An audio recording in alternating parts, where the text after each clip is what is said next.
this platform is independent, and we wanted to work with everyone across the spectrum.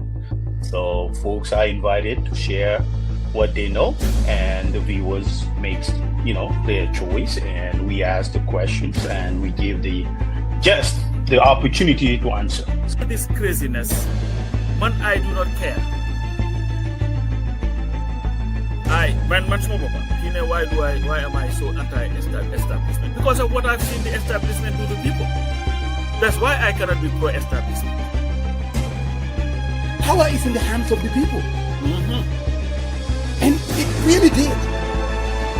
What we all witnessed is the government, they knew that they were heading in the wrong direction. They knew Gambians are speaking in the same voice.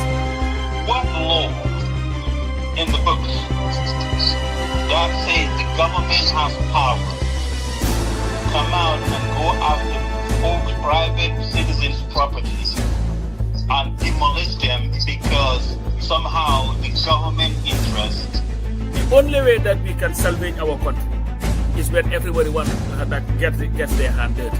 Don't sit there with your expertise and just to procrastinate everything that people say or pontificate, what everybody says or does. Let's get our hands dirty.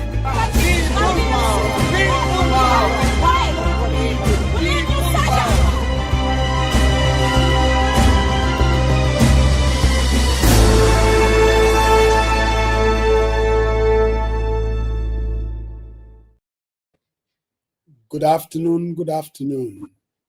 Another Sunday for the people, by the people. And yes, Brother Maro, we got the original Jessit. He's with us today. Bankamane, the controversial Bankamane. It's been a minute, my brother. How you doing? I'm doing great, man. As always, doing awesome. Best time of my life. I hear you. And of course, Coach is going to join us a little later. So, hey, Munchi, we got it. Factory, so he's doing his thing, but he's definitely going to. He's on the plantation, huh? Plantation, exactly. That's how he characterizes it. And yes, we have the Mr. Dampha, the guy that has occupied the, should I call it the political or controversial space. Everybody is talking about Sepass. We are saying that it has created a bloodbath and all that. Brother Dampha, it's good to see you again. Yeah, thank you very much. I am sorry it is raining here in Brikama, and Novak has also just the light is gone. I hear you. I feel your pain, but at least we can hear you, and I guess that's what that matters. Really, at least we can hear you. So how you been? How's the family? Well, Alhamdulillah, we are all doing well. Right. I remember right, Mr. Dampha. It was way back in 2020 that you were on the For the People by the People, right? Prior to the 2021 presidential elections, correct? Yes, I think it was. We had our interview shortly before the local government chairmanship or mayoral election. Oh, okay. Then that was after the presidential. Then maybe yes. After the presidential, exactly. Yes. And again, at that time too, I mean, there was a lot of controversy. Some accepting it and some dismissing it. But this time around, though, Mr. Dampha, it's a little bit different. But let me allow my panelists to say, give you their salutations. Brother Marong, go ahead.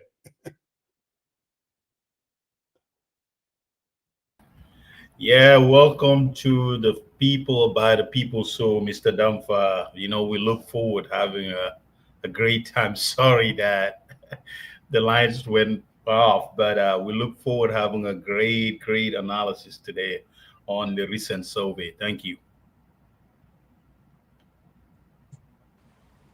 Thank you, Mr. Maro. Yes. Banka. Lamin, Dampha. Yes, Yes, how are you? I am doing well, and you? We're happy to have you. And, somebody once said that Nawek and Nawet don't go together. So I guess that's how it's going for now. Sorry about that. And unfortunately for you, you happen to be in a village called Brikama. You should have been living in Brikama. Maybe you wouldn't have had this problem. So, but we are happy to have you. Thank you very much, and keep up the good job that you are doing. We are very proud of you. Thank you very much. It's a pleasure. Thank you. So, Mr. Dampha, I started out by saying back in 2020, before the presidential elections and the elections after, whether the National Assembly or the local government, the controversy surrounded like they didn't believe the numbers, the data itself. But this time around, it's a little bit different. People are saying there's a lot more to it. This is not even about the data. They're talking about the scope. They're talking about the timing. They're talking about funding. Somebody is behind this whole thing. Some are even saying this is Gambia participates and it has nothing to do with CEPRASS. How can you address all those things, the scope, the timing? Why people are saying they believe that someone else funded it who has an interest in it and maybe even dictating the data? What do you say to all that, Brother Dampha? Yeah, thank you very much. Just to make clarification, just like you asked, the survey is being censored by Gambia Participate. That is true. So knowing the expertise and experience in Sepass, they reach out to us. Having thought that the political space issues of the third term, issues of issue within things, they felt the need that they could organize a quick poll. And this poll came as a result.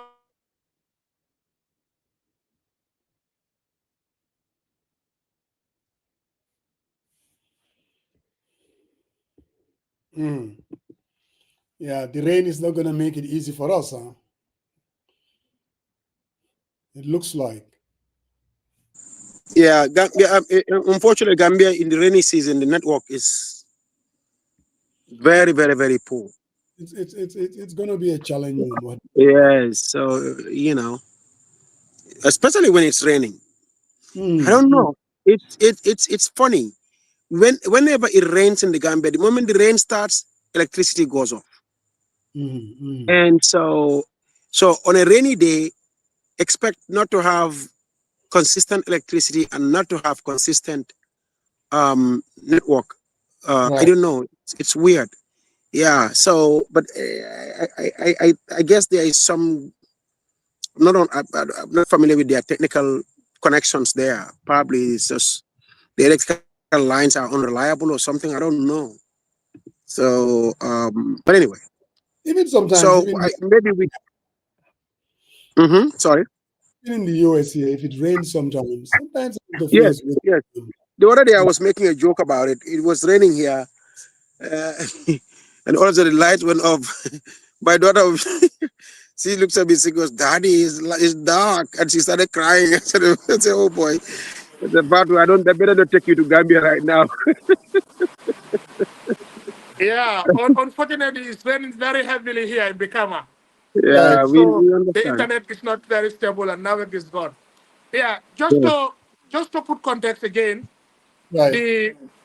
the whole survey was sanctioned by Gambia Participate, and they thought it wise that at the time, a lot of talks on the Barrow third term, and also they were also talking about the succession issue within UDP, among other, governance and political, issues been spoken about. So they reached out to Sepass, to do a quick poll. It is not a comprehensive OP, though. It's a mini poll that we have done for them. And this came as a result of another project that we are working on that is coming up with the first ever Gambia Corruption Index. I mean, we are trying to finalize that. That was the project we were working with them, and eventually also this hot political topic also came up. And quickly we did, a quick survey, as you can see in the result for police. But we should also understand, I mean, we know there are a lot of, critics here and there. But generally, the poll we conducted was designed to give a scientifically valid snapshot of how Gambians are thinking ahead of the 2026 presidential election. And we were able to interview about, I think, 1,556 Gambians across all the 53 constituencies and 8 local government areas using a stratified random sampling method to make sure that both the urban and the rural communities were represented. So I think the other issues of criticism was on the sample size. And I think the sample size is twice the minimum required under the Yamani formula that we have used, which gives a margin of error of about 3%. And this means that the results are not just randomly guessed, they are statistically reliable and consistent with international standard in political polling. So in terms of the funders, I think Gambia Participate have actually come into to support this part of OP. It is a very mini one, not comprehensive. We just ask few questions, about 9 to 10 questions, and basically in 3 different areas. And of course, we also recognize some limitations. For example, if you look at the polls, such as the slight gender imbalance that we have, and also we are committed to improve. But overall, I think the survey gives a very credible insights into voter preferences and perception, which I believe can help political parties, policymakers, and citizens to prepare themselves better for the upcoming election. So our role is not to decide on election, but to provide an evidence-based information on so that democracy can thrive. So, we not say we are perfect, but to a greater extent, I think the poll can be taken very seriously, and I think it is very credible. So, Mr. Dampha, Yeah. my question to you is, because I was on another platform and we were doing an analysis of the polling data, and both the government and also the main opposition party, at least the person who was supposedly speaking for them, they were questioning the funding. And to be, I just want to be clearly honest. They're saying Taliban Suda is behind this whole thing. Now, my question to you is, irrespective of who is funding it, or do you have any idea whether he's behind it? And even if he were, would that in any way affect the data, the information?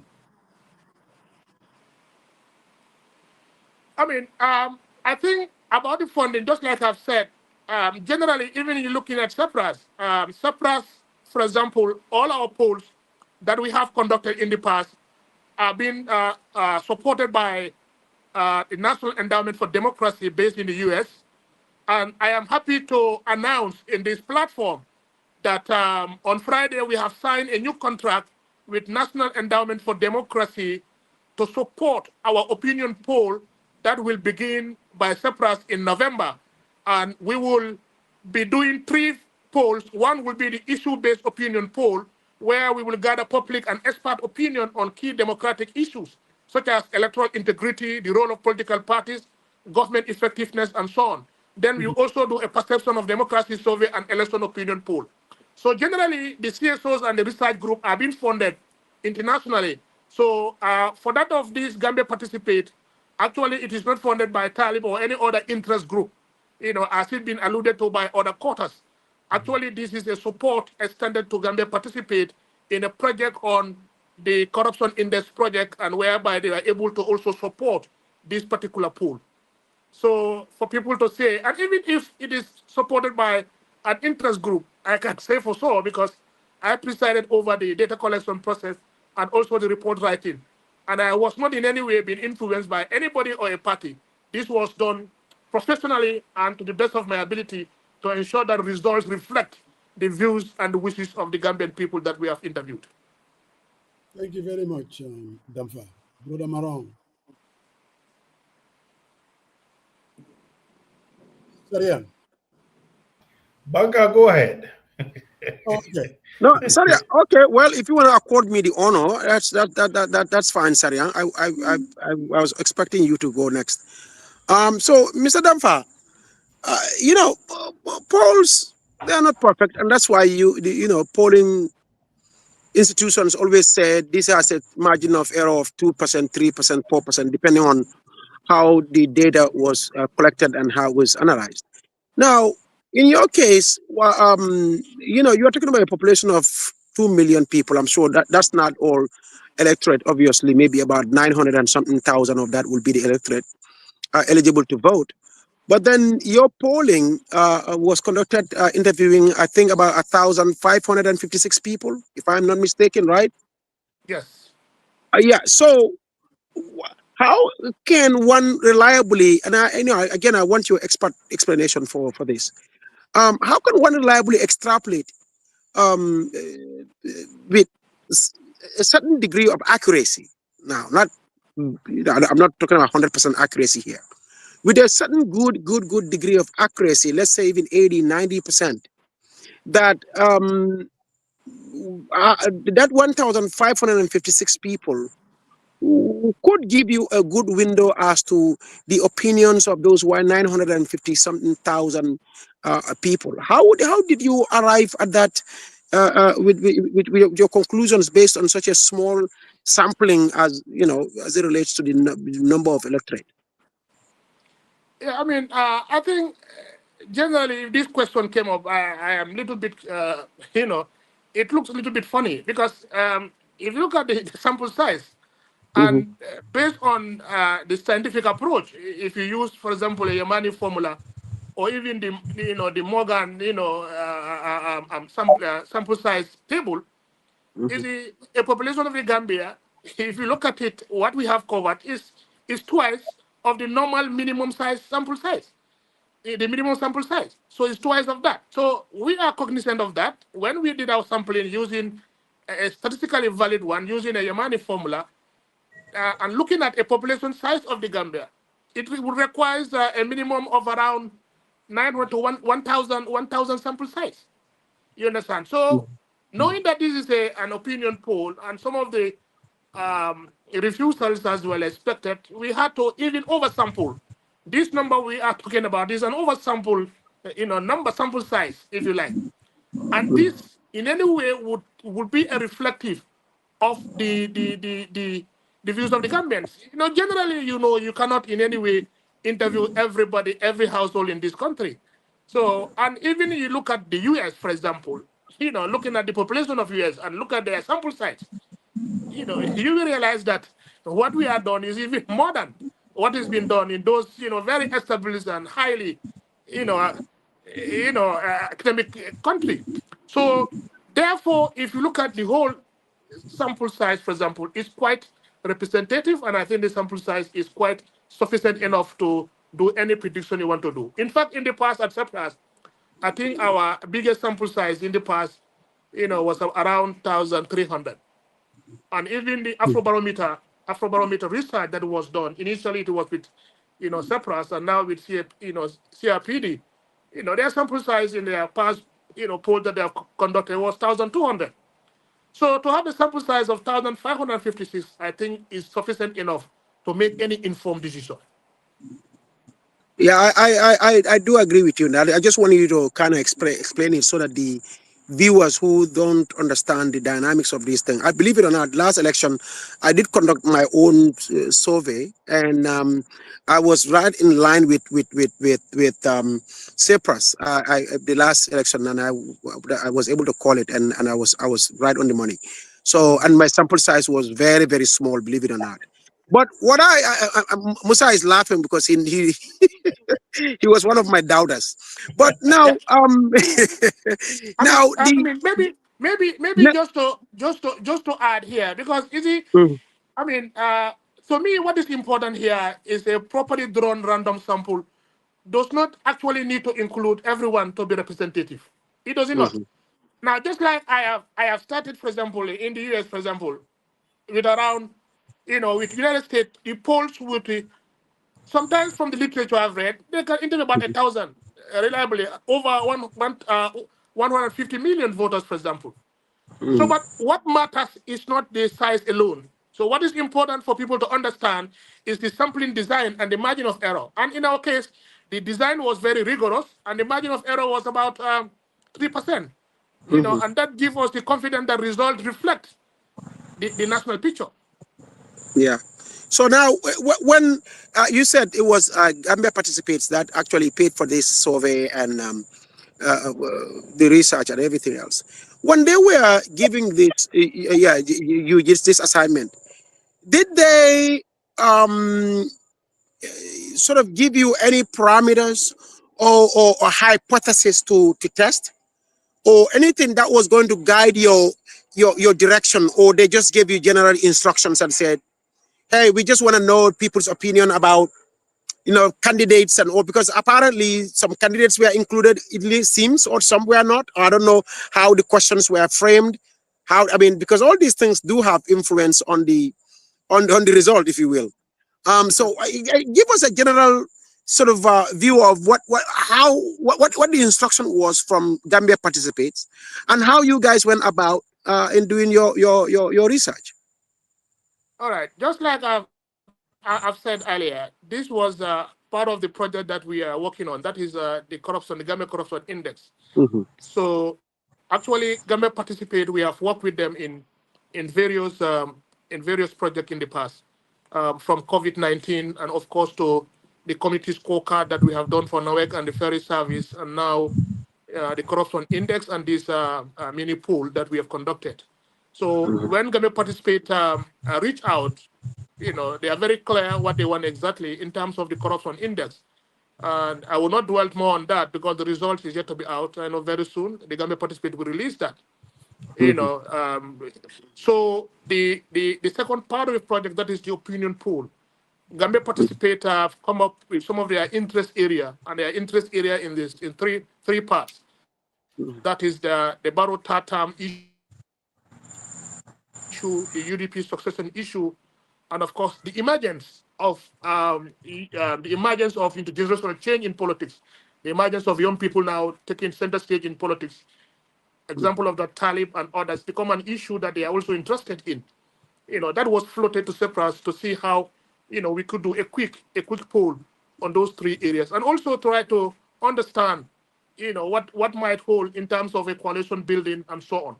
So that was the idea. It was floated to us. We look at it and then try to advise to do, because as I said, it is not a comprehensive opinion poll where we are looking at host of issues, because election is also tailored on host of other issues. But this is just a quick poll looking at the succession issue in UDP, the Barrow Tatam, and of course also we also look at a possibility of a coalition, and also the emergence of young people now. There's a lot of issues on that also. They're interested to know. So the questions were drawn on those few areas where questions were asked to the Gambians, to those age 18 and above, to ask them about their views or perception on some of the questions that we have asked.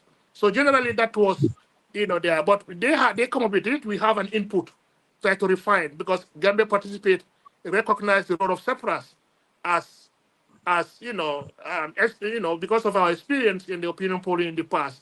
That is why they reach out, and then they heavily rely on our expertise to guide them in the process. But of course, they also have their thinking what they want exactly. So based on that, we developed these questions, and then it was floated to the Gambian people. Okay, let's get to the elephant in the room. I think the whole exercise became. You asked two questions, Banka. No, one more question, if you don't mind, Estadian. This one is big. It's a big one. And now, the whole exercise became. No, just bear with me. I beg you. Please. No problem. Yes, the whole exercise became controversial for only one reason, and one reason alone, it seems, from my own observation. And that is when you dabble into UDP succession issue, because obviously, the discrediting of it, and you know, the hoopla, if you want to call it that, came from basically that issue, Talib and Senu Dabo and all that stuff. And so I want to direct a question in that direction, because I think maybe in fact that's the main reason why Musa brought you here. He wouldn't tell you that. Now, When Hold on. Point of correction. Point of correction. And Dampha okay, will okay, be. I take that back. It's okay, Father Bose. I'll take that back. Take So, that back. Take that back. Please don't get my man in trouble, man. Nah.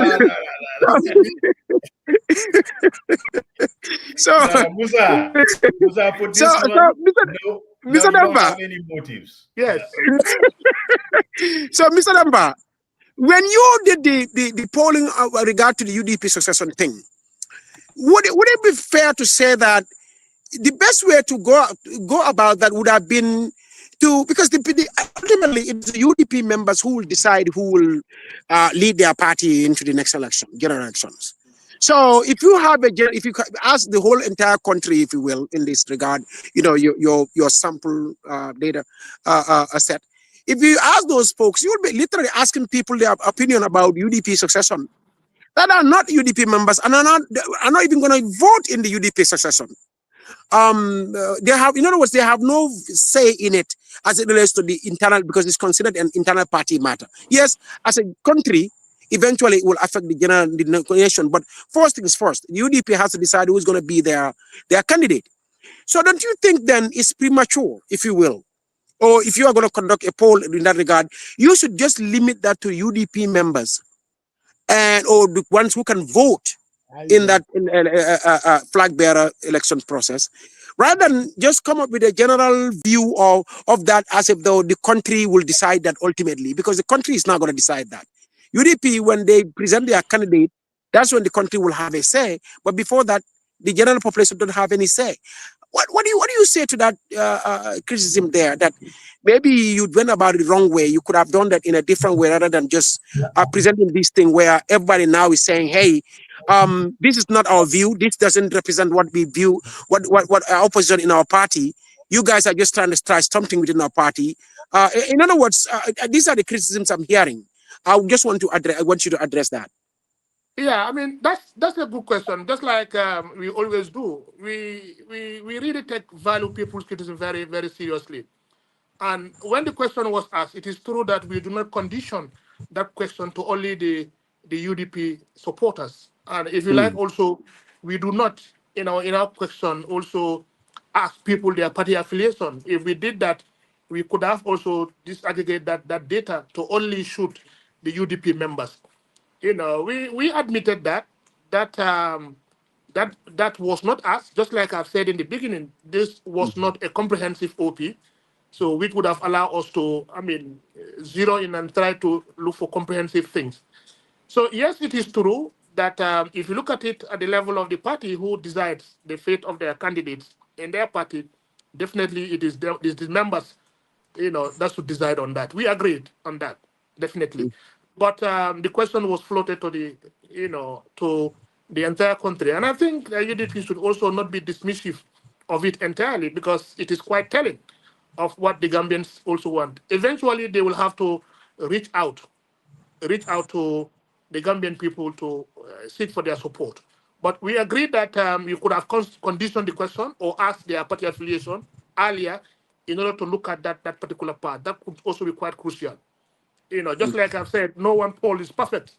We admit that are some of the limitations of the poll. We could have asked that question or conditioned it to the members alone. Okay, that's good enough. Sorry, you're on mute. We can't hear you. You're on mute. I know. It's take a minute to get out of it. So, but I was on mute. Lamin, thank you very much for coming on the show today. Lamin, if you could give us a little bit of your background, where you had this training, your academic background, and I know this is not your first rodeo. You did it before in 2021, but just kind of gives folks a glimpse of your professional background and how you collected these data. I think it's very, very important. Yeah, thank you very much. The work actually with Sepass is a collective work. Perhaps maybe I become the face of the institution, and maybe perhaps I also want to put on record that I have served as the the executive director of CEPRASS, and at CEPRASS also we have a term limit. So after my first term, I had to step down to allow my colleagues to continue leading. But in terms of my academic background, I'm currently pursuing my PhD in Pakistan in public policy, in finance, public policy in general. And before that, I did my MS, in India, Amity University, then the University of the Gambia. Before that, I've been a teacher. I did my HTC as well, mathematics and science. So, and I'm a lecturer at the University of the Gambia, and also headed the research center within the university, that is Sepass, which for close to 5 years before stepping down. And I've been working with a very, very formidable team. I see myself as the underdog in that team, because the team is quite, strong. For example, I've worked with Dr. Mustafa Jabate, who is PhD in economics, political economics. Dr. Hamidu Jawara, associate professor, Badna Saune, Mr. Yusuf Diba, who has been a senior. He's worked within government for years. He's an elderly and a guiding principal. So, this is a team. Perhaps it may not be an individual credit we take on some of these assignments, because you have a team that work in some of these projects that we work. And especially at CEPRASS, we have had a very, very, project with the National Endowment for Democracy. In the past, they have held CEPRASS in high esteem. That is why, coming up this 2026 election, they had to give us a 2-year grant over almost $140,000 to specifically look at the health of democracy in the Gambia. That will involve, opinion polling, throughout from to presidential to local government election.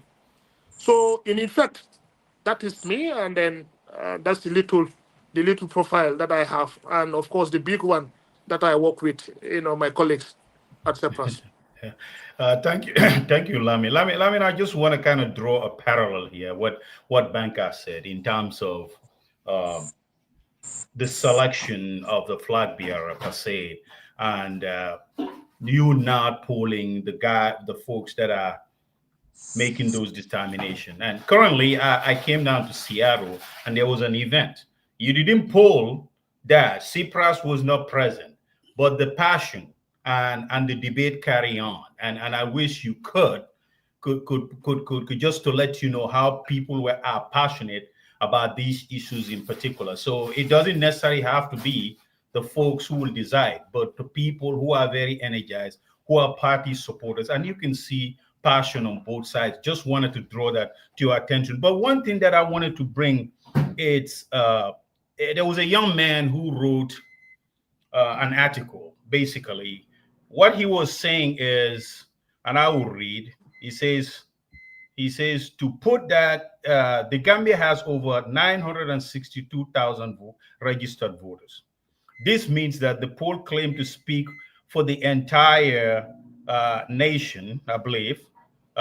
Listening to mere 0.16% of this electorate, even more absurd is the distribution of this tiny sample across 53 constituencies, resulting in an average of only 29 people per constituents being asked to represent the views of tens of thousands.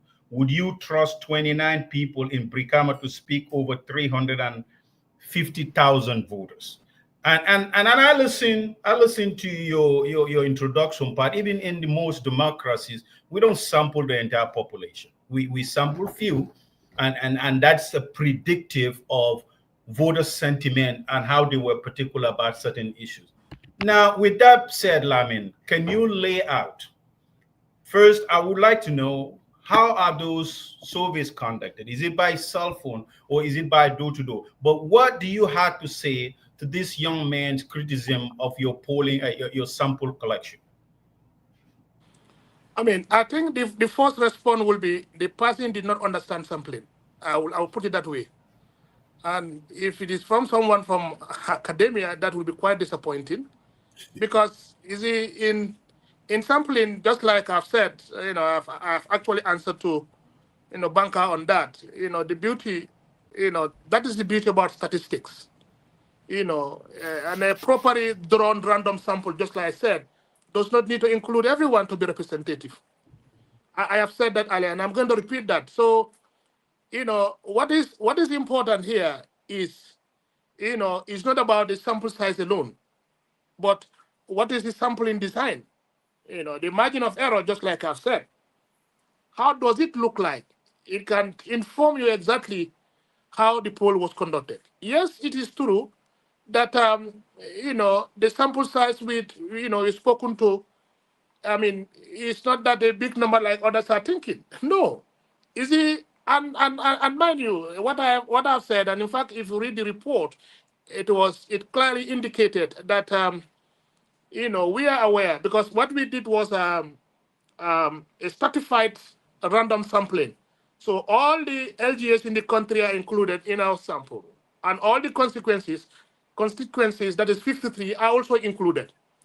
And out of those 53, we now sampled the communities in each of those constituencies. We are aware that the constituencies differ in terms of the voter population. For example, the voter population of Brikama North is far more than that of Kiang West, for example. We are aware of that. That is why we did a proportionate sampling at that level to ensure that it becomes representative. That if Brikama North is more than Kiang West, it means now we will interview more people in Brikama North than in Kiang West to make it representative and proportionate. That was done. And in fact, in those communities as well, and your other question, it was done through face-to-face. So our data collectors, if they get into those communities, they look for a neutral location. A neutral location could be a mosque or a school or a village square, for example. I mean, you get there, whatever it is possible, or health post or health facility. Now, at that neutral location, you look eastward. I mean, randomly, you picked maybe the first compound you picked. Moving, jumping one or two compounds, and then you get into that randomly until you finish your sample size in that community. So even at that level as well, it is all been done to avoid biases. Now, and each time before our data collectors start collecting the data, they have to collect their GPS. We give them tablets that they are using to collect this data. And now before a form is accepted, the GPS have to be picked to know your actual location and try to avoid some kind of fraud, by sitting in your home filling the form like that. No, you have to collect your GPS to indicate that you're supposed to be in, Saragubu, maybe in URR, and that's the location that the GPS also picked. You understand? And we do what we call a high frequency check on our data to ensure that the quality is not compromised. So when that is picked, and then the way you even conduct your interview is all been checked. Where there are inconsistencies, it is flagged. You understand? And in the past, we have also done callbacks. There are some questions that we have doubted. We make callbacks to ensure that what is being asked is exactly what was given. So these are all part of the the quality control that we have put in place in that. And these data collectors as well are people that are used to. The GP have some group of young people that they have worked with in election monitoring and other things. They have had other experience in collecting data in the past. So they have been trained. We trained them for 2 days, and then we did a pilot to look at our instruments, how it looks like before they go ahead to collect this data. So the sample size, I want to say again, is quite sufficient to make any informed decision. To say that we interviewed 1,500, even 1,200 is sufficient enough.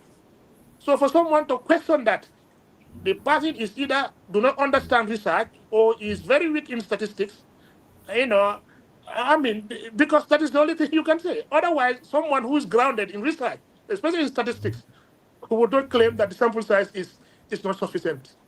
It's more than sufficient. I mean, Thank you, in any Lamin. formula, any research, and I challenge them, let them go to bring in any literature to argue that our sample size is not sufficient. I mean, all that they say, they are not bringing any literature.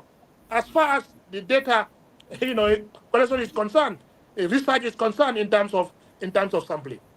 So our design was rigorous. The margin of error was, around 3%, and this gives us confidence that the result reflects the national picture. Thank you, Mr. Dampha. Go ahead, Coach. Mr. Dampha, I may ask you questions that have already been asked because I missed the first part of the show. But thank you very much for joining us. And I am kind of sympathetic to you. There are a lot of Donald Trump type politicians who, when the Soviets go their way, they are very happy with it. When it goes their other way, is a problematic one. And listening to the reaction, I'm asking myself, the same people who accepted your findings that 70% of Gambians were dissatisfied with this government, today want to reject your findings because it's not going their way. But exactly. The issue that people have asked is, because I heard somebody on, I think it was on Coffee Time, and the suggestion was these were educated people who were asked, the people in the provinces who live in this do not even know what is going on. Who were the people interviewed, and were the interviews only conducted in English, or was it done in the various local languages? Yeah, I think that's a good question. I mean, just like I've said, when we train our data collectors, they were trained and all the questions have been translated into major local languages. And that is why after training, we had to do a pilot, a pre-test, to look at how the question is being asked, for example, in the local languages as well, whether, that kind of consistency is there among the different data collectors that we hired. Yes, generally this question was asked to, Gambian people, and specifically those aged 18 and above. And if you look at our report, for example, someone talk about, if you look at the educated people, our statistics show it's a little bit higher. I think that is also another limitation we had. And also looking at our gender issue as well, I think our target was to at least have 50-50. But over the years, we have that very tough, try to get the required, female respondents. In the past, we have it tough, and then that trend seems to continue. That is also another limitation we have, we have. So, but generally, those not educated at all, I think a good percentage were also asked, close to 35%, I want to believe. And equally, over 30% also were highly educated as well. Those are some of the shortcomings that also we have to admit, because if you look at it in terms of the population, a good number of them will fall under a category that is not educated. So, but then just like I've said, no one research is perfect. These are some of the things we've known ourselves. That is why we even reported, some of those issues in terms of the educational level, in terms of the demography, for example, the education, the gender, the age group, and so on and so forth. So those might be some limitations, but actually it was intended for age 18 and above, with gender split in gender 50-50, and even in our design, we have to input all those things there that an enumerator will know at one point should we interview a youth or a female or a male, an elderly, and so on. These are all been factored, but sometimes in the process itself, you have some challenges, and those challenges, of course, we have to move on. Some of them, some female will reject flatly for the interview and so on. So we have to replace, and in those replacements, sometimes when you don't get that female replacement or something like that, it becomes an issue. But we have to move on. So these are shortcomings we've also seen, but that, just to add, that do not in any way undermine the credibility of the whole exercise. I think it's quite credible, even though those limitations are there. Generally, that's how research is. So I'm going to ask you, if it was asked, just tell me that it wasn't. I would find another one. There are at least now 21 registered political parties in the Gambia. Every single day, a person like Musa Jeng would come on the radio and claim that he is going to run for office. But looking at this survey, it looks like it's centered squarely on UDP, Talib, because even when the question was asked about who should be the flag bearer of the UDP, and it became Talib, there was a question that I found absolutely interesting, and that is if Talib were to form a coalition with Esafal and Mama Kande, he could win. But no such question was asked. Let's say if Mr. Dabo were to form a coalition with other parties, he could win. The other political parties were totally left out of this. Why was the survey so focused on one entity and a particular individual? And that is Talib, because he was really centered.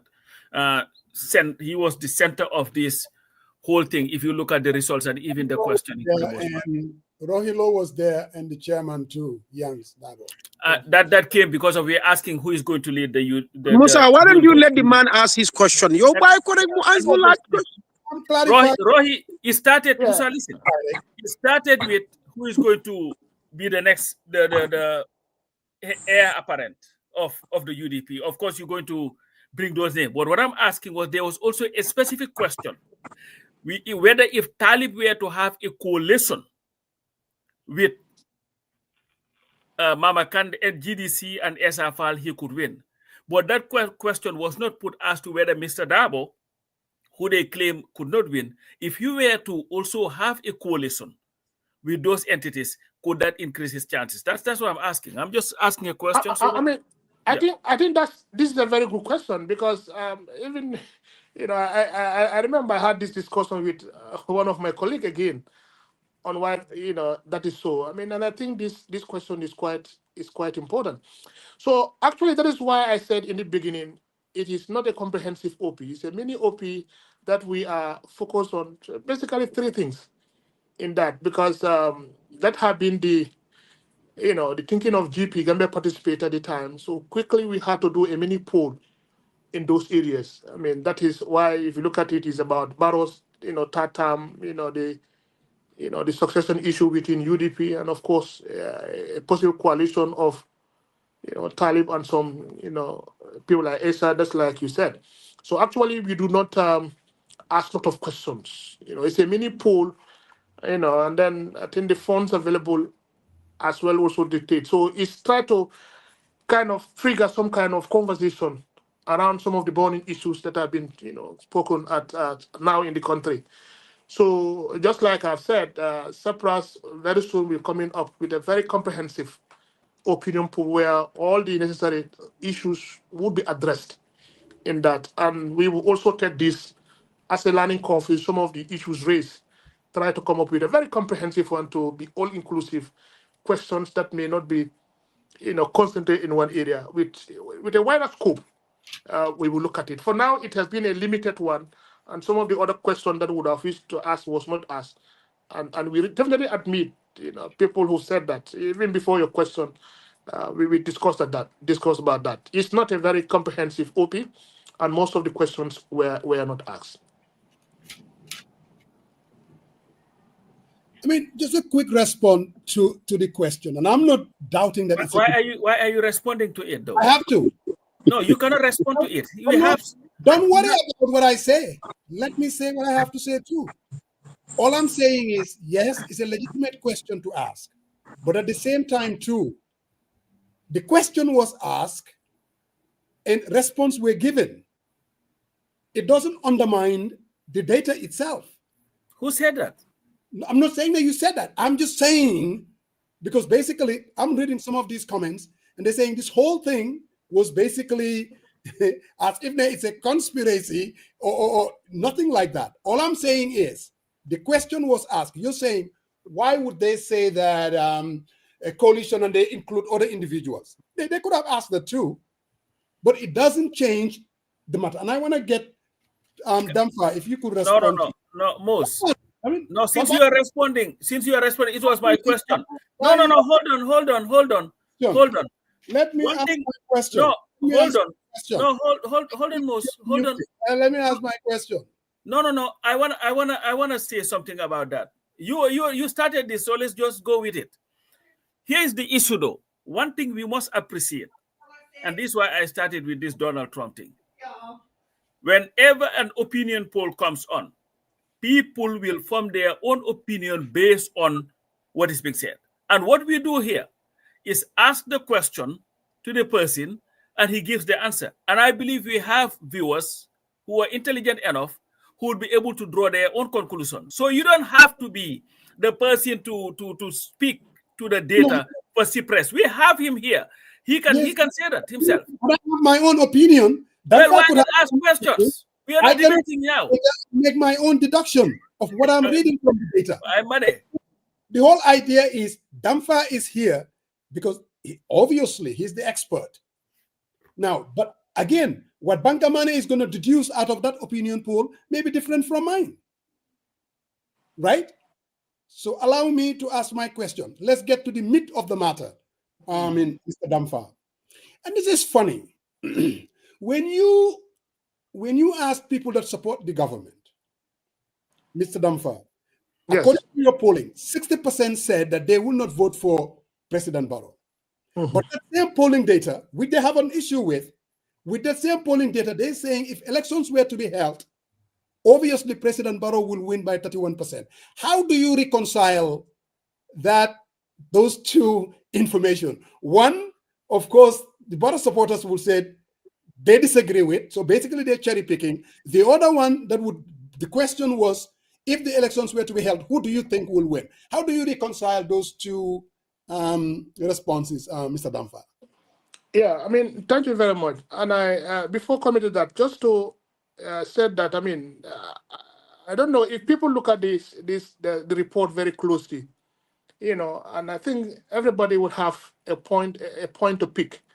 So to me, I think this is going to be a lesson for all the political parties, being Barrow, being Dabo, or even, Talib. I mean, to me, others are thinking that it favors him, but I think he has a lot of work to do. It is not a clear thing for any of them. They all have, a very, very big work to do. Now, just to come to your question about, because the question initially was asked about the Barrow third terms, which was rejected, 55%, and 60% said they were not going to vote for him. Now, the other question in the other part, the assumption is Barrow did not listen to us. Dua said he's not going to that term. Maybe Dabo also did not. Talib also want to contest as well. So that is the assumption. And the question is asked, who do you going to vote for? You realize that 31 said is Barrow. Now you have, I think, 18 for Talib and 12 for Dabo. Then 29 is staggering 29% still undecided. You understand? So, I mean, to me, there's no contradiction as such. As far as the data is concerned. Even though you will realize that now, all this, even though we are not going to vote for him, but what about if he contests now? Now that's where people can draw a lot of lessons. A lot of strategy can come out from that particular question. That 31% Barrow leading, but it's also a big rejection of Barrow. A big rejection, because even though 29 were undecided on the fence, and I think I heard you, Mr. Jeng, I mean, with all the things that Barrow have done, people are very clear, so they can make an opinion about him if they really want to vote for him. But I am not suggesting that 29 might not also go to his camp. It's all about political strategy that he could do and get those undecided. So this is quite revealing to indicate that, honestly, Gambians, and most of those people you see, that rejected Barrow not to contest are in the youthful group. And most of them also, I think, when you look at it in terms of gender, I think the female respondents are a bit little more sympathetic, but the male and of course the youthful from 18 to 35 group, are high, I mean, they're highly rejected that both Barrow and Dabo, you can see. So now looking at that last question that asked about who to vote, 31 said Barrow. Yes, he's leading, but it is not a decisive one. So, I mean, that in all is telling that he still have a lot of work to do, even if he wishes to continue to if he wishes to to contest. He has a lot of work to do. So that does not in any way negate what has been earlier said by people. I think the position of people, Gambians, is very clear that he should not contest for third term. If he contests, they are not going to vote for him. But assuming that he still continue to vote, 31 said they will vote for him, even though it is more than others, but it is not an outright victory for him as well.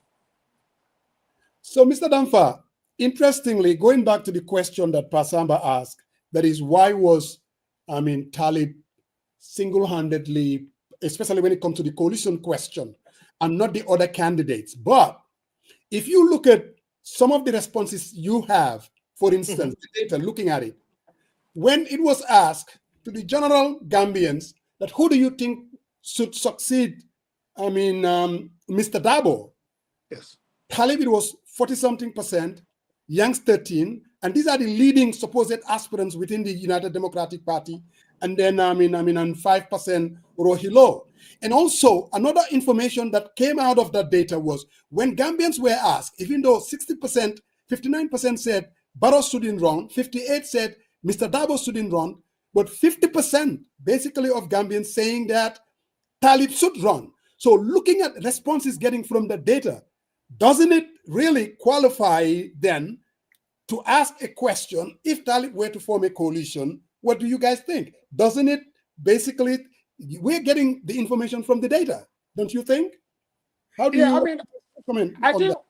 I think the questions were framed based on the discussions that have been happening in the country. And I think that's what I said. Gambia participants felt they did that. Look, these are burning issues. A lot of things have been said. There is no data to back that. There's no data to back that. So to have a quick poll, which I said, of course, is a mini poll, not very comprehensive, but it still tell a lot of things. As far as politicians are concerned. So I may not want to make any conclusion on that, but actually the data itself and people can draw their own conclusion. Exactly. But this has been the discussion happening. So we did our polls and then it gave us results. So now people have to decide and make some kind of conclusion from what the picture of what the data is showing.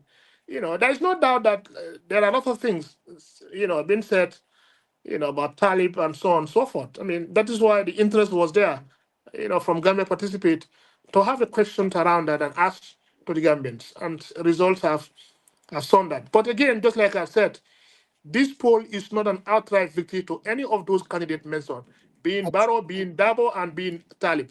So people should not be complacent with this data. It requires what? They have to strategize, they have to listen to Gambian people and work around it to see how best they could draw. And I think they have a lot of work to do, especially those Gambians or respondents who are still not decided where to go. And maybe it is still too early to see how the picture is going to look at, but it can begin now. For me, this opinion poll reaffirmed what I would call the anecdotal information that's been out there for a while. And Brother Marong, let me hand the baton to you. So thank you, Mr. Dampha. Mr. Dampha, I wanted to follow up a little bit. Mr. Dampha, when you're doing these pollings, do you meet with folks or do you decide on hot button issues at the time that you think sway the national conversation? How do you guys go about? Because I want because we have to beat this thing to dead horse. I wish you could be here last night in Seattle and poll. Then I would be here on this platform and say, true, he did ask the right questions. Yes. But it also measures into a bigger sentiment where we are as a nation. First, particularly UDP, there was not a time that there was such a passionate discussion about flag bearership since the inception of UDP 1996. And today, we're here discussing about, the data, diving into the deep analysis. What do you think drives such passion? And to go back to the question that both Musa and Coach asked, especially for the folks that were mentioned in the data. Why do you really think such question is essential to do a sampling within?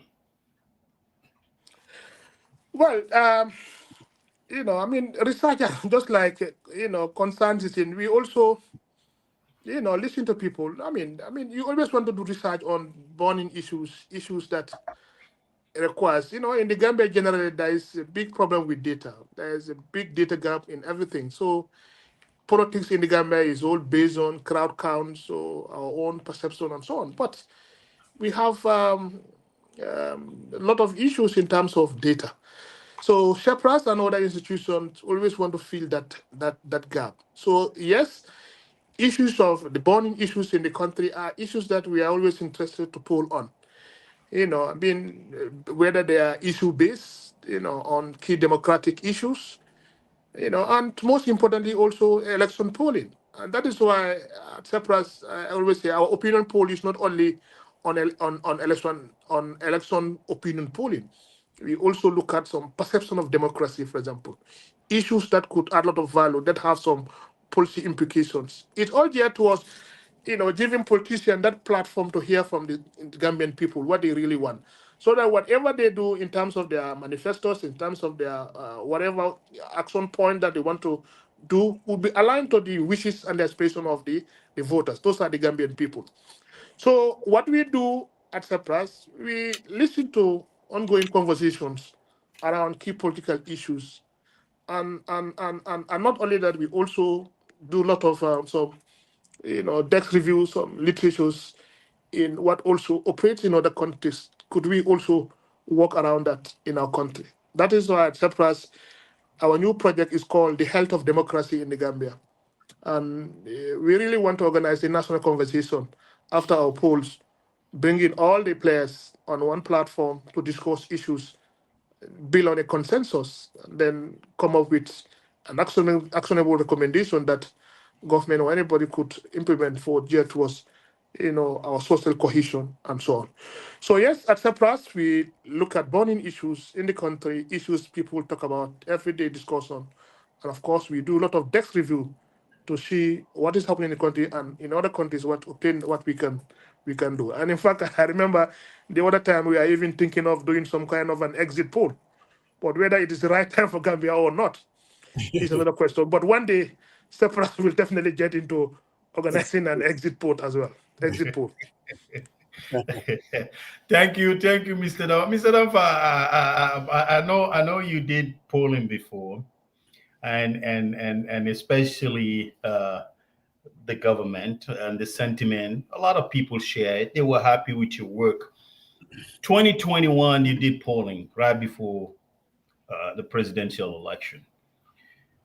What you did at that time and what you did currently, is there a difference in terms of, I know you spoke about upholding the integrity within, how you conduct the process, tracking, your employees, where they at and all that. But some folks are saying, okay, in the rural Gambia, there's internet connectivity issues. How can you precisely, accurately tell that particular person claim where she's at if they had in a minute internet disconnection per se? But I think the greater part of it is, what have you done? Were there any changes? Because they praise you, and even some of the folks that are saying today the polling is biased. They for the record and to be fair to you, they've praised your work in the past. So what is different than you did before and that you're doing today? Is there any difference in terms of upholding the integrity of the process, the data, and writing your final report? I mean, I think politicians are just politicians. I mean, I always say, I mean, in exercise like this, you always expect that the people that it doesn't favor will be very critical, and others would. So that shows to a greater extent that, and each of these people who have criticized us, have praised us in the past. So I mean, to us, that is a big achievement. So if you look at the polls that we have organized in the past and this one, the only difference is the scope. The ones that we have done in the past was quite comprehensive. We look at host of issues, in terms of the questioning and so on. This one is just a mini one. It's quite limited to a few questions. So these are the only difference, but otherwise the methodology and the others are the same. So not much different. It's just the scope in terms of coverage, of the questions, and how elaborate the previous one was and this one, it's quite been limited. But I think, just like I've said, it's a good starting point for us again. And then some of these issues, criticism coming up, there are some good points that we have noted, and we will definitely improve on them. It is not all criticism. Some are valid. We admitted some limitations in our research. We really take that in good faith, and hopefully when we come again with a very comprehensive one, we should be able to factor in a lot of things. And I've also seen others questions about the reliability and the validity. I think that one is a non-starter. In terms of, because if you look at the reliability, I think, in terms of the accuracy of the consistency of the measurements, the instrument research questions are there. In terms of the accuracy of the measurements, these are all to a greater extent have passed that level of reliability and validity. So it's a quite sensitive topic, we know, but just like Dabo said, I think his response was quite positive. We cannot be dismissive. I think all the political parties, especially UDP, should take it in good faith. I think if you look at closely, it also in a way favor them. It's a learning curve for all of them. It's not all too bad for them. There are opportunities that they could leverage on, especially from the data that talked about undecided. And if you look at it in terms of regions, we are able to give them some regional data and even the gender dynamics, the age group, and so on. So these are all information that they could use. Try to leverage on that and then come up with strategies that they could align, their political thing on it and then move on. I think the space is still wide for any one of them to grab. The opportunity is to denying data. It could be very dangerous. Let us accept, even though no one data is perfect, but whatever the case may be, there are some good things that you can pick, work on it, and then see how best you could align that with your strategy, and then, well, who knows, she could be a formidable force. So it's not a victory for any of them. I think they all have to do a strategy on the data and then try to see how best they can move. Thank you, Mr. Dampha. Mr. Dampha, I'm going to ask you a question. It's not necessarily on any of the pollings that you've done, but central to your discussion or the questions that you asked was the UDP issue. And we're seeing a situation now where it is pretty much a fractured party. And I don't think they can come out of their selection process intact. There would be problems all over the place. Given that you are in research, I know you watch the political space, do you think it is sustainable as the main opposition party, as it is now, coming out of this bloodbath of a flag bearer issue? We've seen that happen here in the United States when Hillary Clinton was selected. That was with Bernie, and what ended up happening. Do you see a similar scenario where, due to anger from one camp to the other, that it might affect the whole political landscape and also help Barrow's chances? Well, that's why I said that this poll definitely has given them some hint. Even though some of the discussions in the country, political discussion, are quite obvious to the issues that you have just raised. I think we are all alive, with that reality. So it's a question of, taking this poll seriously and see where they could work on. To ensure that UDP become, one formidable force as they are known in the past. Because just like you highlighted, the issue of flag bearing has never been that much heated until now. So, this poll also is an opportunity, for UDP to see how best they could around that. I don't want to sound political or assign myself with any political party, but again, the data is quite revealing for people to learn and then come up with a strategy that suits them. Certainly those cracks are all over. We have seen the data have also seen that. I've said that. So it's for UDP to work around that. It's still not late. But again, I know in the coming days or weeks will be quite interesting. And most importantly, I think our next polling will be quite interesting because there are a lot of things happening in the political scene. So, we still watch and see how things unfold. But the data is quite revealing for all of them, being Barrow, being UDP, either Talib camp or other camp, whatever. So all of them have an opportunity to look at the data and make an informed decision. Well, I think the attitude of Mr. Davo towards this poll, at least public attitude, I think is the right way. Say, you know what, I'm not going to dismiss anything. I will take it as a lesson to make sure that I will knock on more doors, campaign harder, and other stuff. But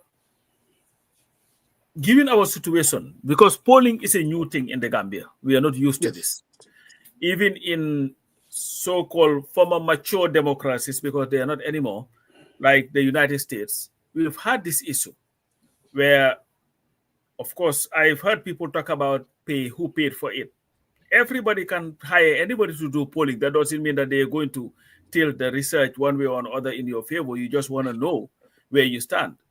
That's why most of these candidates will have their own internal polling, because they would hire somebody to do the polling for them. They would only talk about it if it is good. If it is bad, they would keep quiet. But when the results come, they know what's going to happen. Now, given our situation and all these things that you guys are dealing with this time around,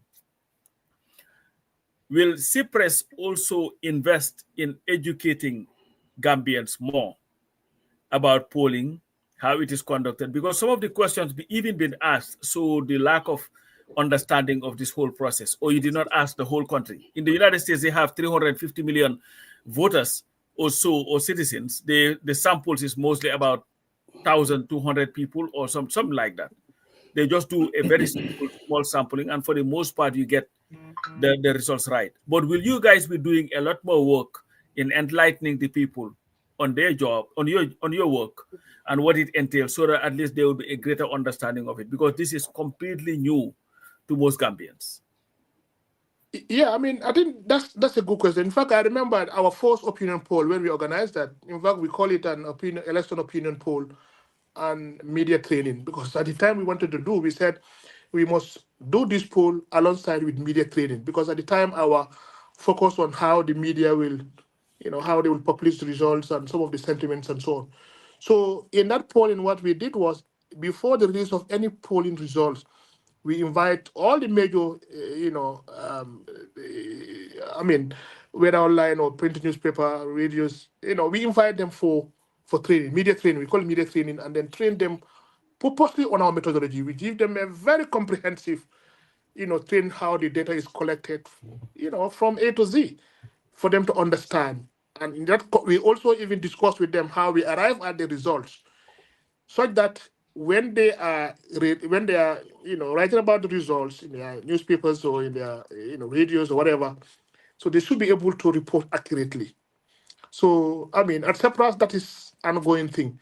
In all our projects, we ensure that it also go alongside with some kind of training. Even our project on local government, what we did after the survey, the citizen report card survey on the service delivery in the area councils across the country, the research unearthed a lot of gaps.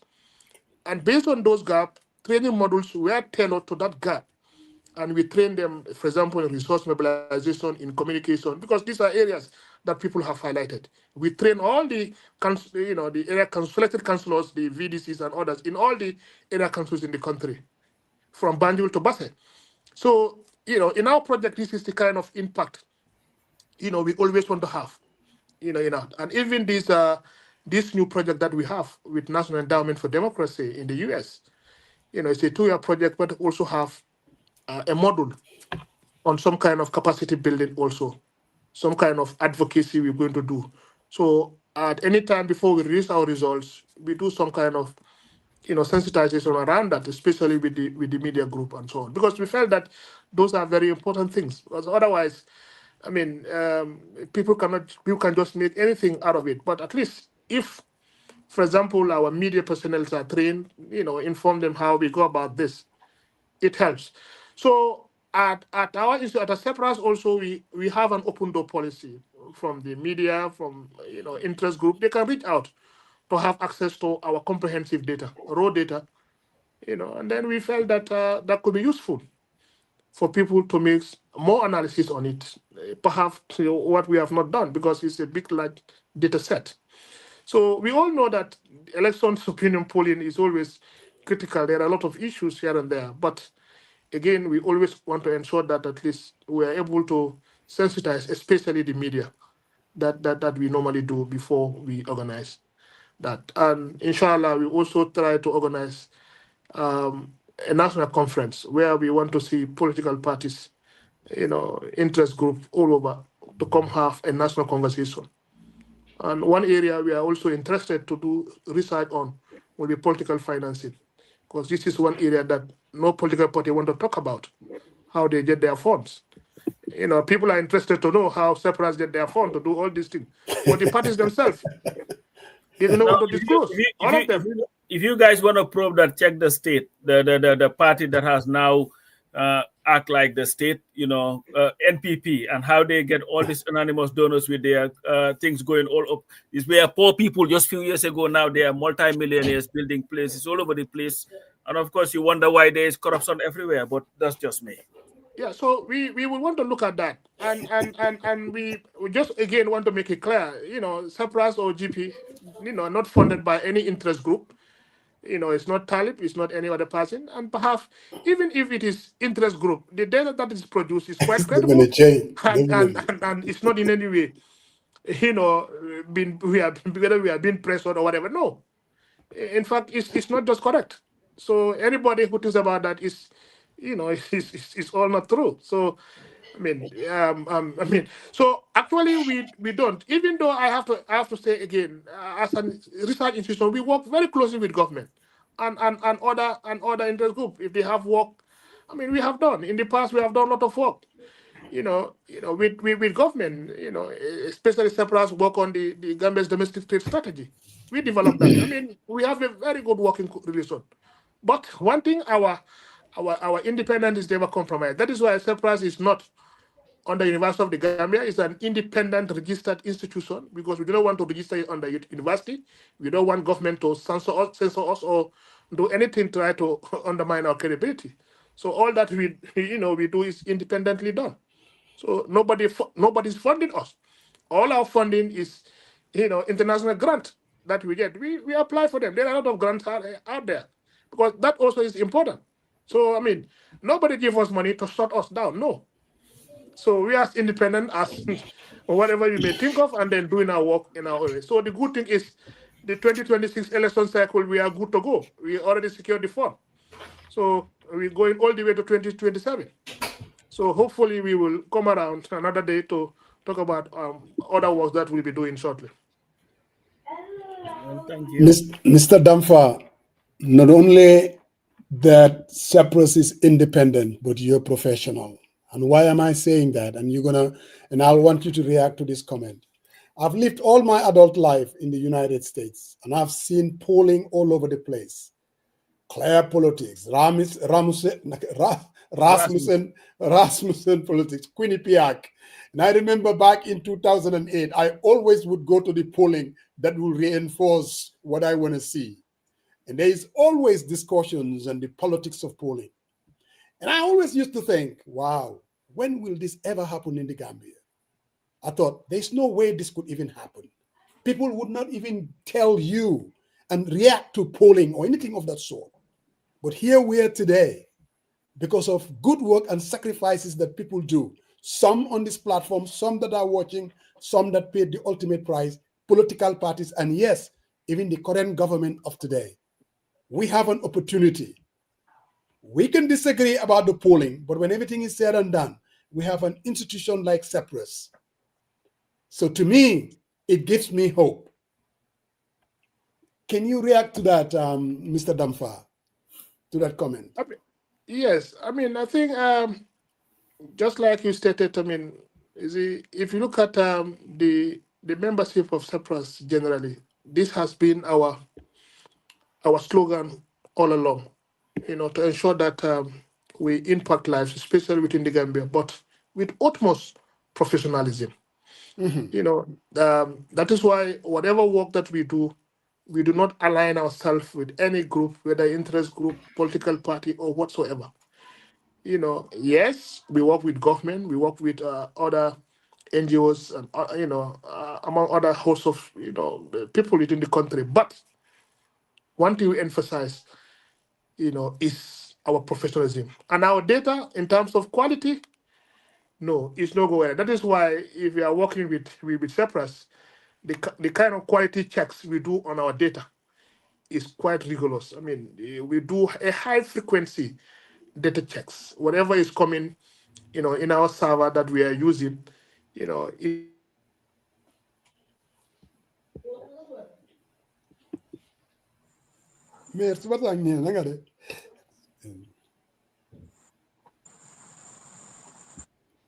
Hello?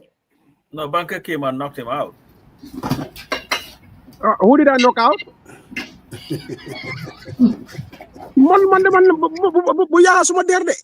Knock somebody out. Yo. Dampha. He said you knocked Dampha out. How can I knock Dampha out? That's it. It happened. As soon as he came, Dampha could not be heard anymore. That's not true, though. You came here, you found me and Dampha here. I think there is a conspiracy here. We have to get to the bottom of this. I will have to sue you for defamation of character. Well, you know what? I have a lawyer who would defend me. His name is Alilu.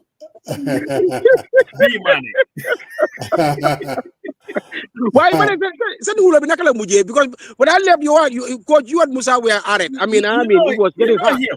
You know him. Which they are in the and it was so unfair because Mom, I don't know why he instead of being an interrogator, he became a responder who literally was sitting there.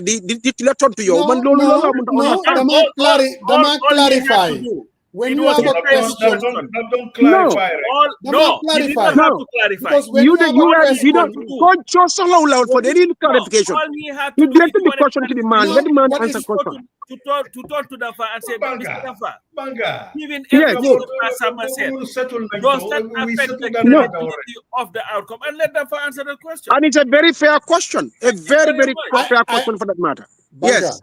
I'm not doubting now whether it's a fair question. I did say, I started out by saying it's a legitimate question. Then why? But let's get to the bottom of it. No. See, there are a lot of people that are listening. Yes. I want to make sure they have a flavor and appreciation of how biased the question is. No. What you were doing was you were trying to guide the process to kind of take it in your direction, and that's not fair. Money. Don't give us some lawyer lectures here, man. Exactly. We know. Look. The question, how come they didn't say if Sariang and Musajang and Pasamba form a coalition? That's not what the country is interested in.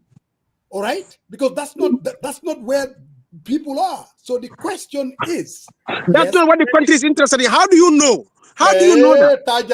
You are speculating. Ask that question. The country is interested in what Musa because wants. he's the chief strategist. Yes, exactly. Now you see the problem with that. We all understand the politics of the moment. No, we don't. We don't. No, we don't. We don't. Intergenerational shift. No. That's you. You understand the politics of the moment because you are the you are the political strategist. We don't know we don't understand the politics of the moment. Okay, hold on. Why is that right now? We're talking about presidential aspirants in the United States, and they're picking candidates within the Democratic Party. They're putting Gavin Newsom. They're putting in, the lady from Minnesota. They're picking 4 or 5 people. Why are they doing that? Why are they doing that? Yes. So you tell me, why are they doing that? Because these are the people that they think realistically they are the aspirants bullshit. of the moment. So if you want to get information, that is bullshit. Republican Party. So that is bullshit. What is happening in Gambia? Anyway, yes. Dampha is back. We can do our fight after he leaves. Dampha, my final question. Hold on. This guy is trying to be a disruptor here. Dampha, when everything is said and done, a conclusion was reached, and the conclusion was both Barrow, that is the incumbent, and the Mr. Dabo, who is the major opposition leader, they're facing stiff resistance as far as the electorate is concerned. One. Yes. The second conclusion was Talib Bensouda. A new leader is emerging in the process. That is a fact, as far as the conclusion that was reached. The other conclusion that was reached was there's a high undecided voters out there. People haven't made up their mind yet. Yes.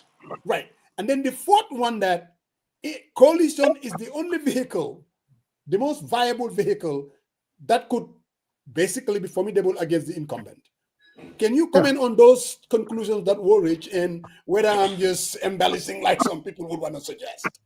Man, I deal with data. Data is stubborn. Let him answer. Bye, man. Thank you. Go ahead, Mr. Dampha. Yeah, I think that was the conclusion we've made, because just like you've said, our opinion poll suggests that the 2026 presidential election is shaping up to be one of the most competitive in the Gambia's recent history. Because just like you said, both President Barrow and Dabo face considerable resistance, from the public, which has opened up space for a younger and alternative leaders. Absolutely. That's a fact. And Talib Bensouda in particular is emerging as a strong contender with cross-party appeal. Because you can see a cross-party appeal here. Though he still faces the challenge of converting those undecided voters into a firm supporters. So, but what is also clear, just like you've said, is coalition politics could be a decisive one. That is to say, the ability of parties and candidates to. Where is the noise coming from? Is it my end? No, it's coming from my end. I think I was trying to log into this other one. Musa, why did you log this one in? Don't log in. Put it on mute. No, it's okay. I'll just need to log out of this one. What did I log in? I used my other phone, and for some reason, Bobu dugal again. But it's okay. Don't worry about it. No, he didn't do nada, man. This is all on you. Yeah. The boy is from Burfoot. You gotta forget. No, don't try to blame it on Father. But this has nothing to do. I need help there. That's Strasser boys. That's Strasser boys. But go ahead.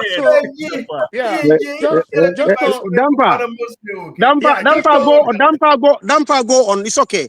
My other phone here is the one that went into line. So at least you understand what I was talking about. So it means now the data also indicated that the high proportion of undecided voters and the strong regional variation remind us that nothing is fixed yet. Just like I said.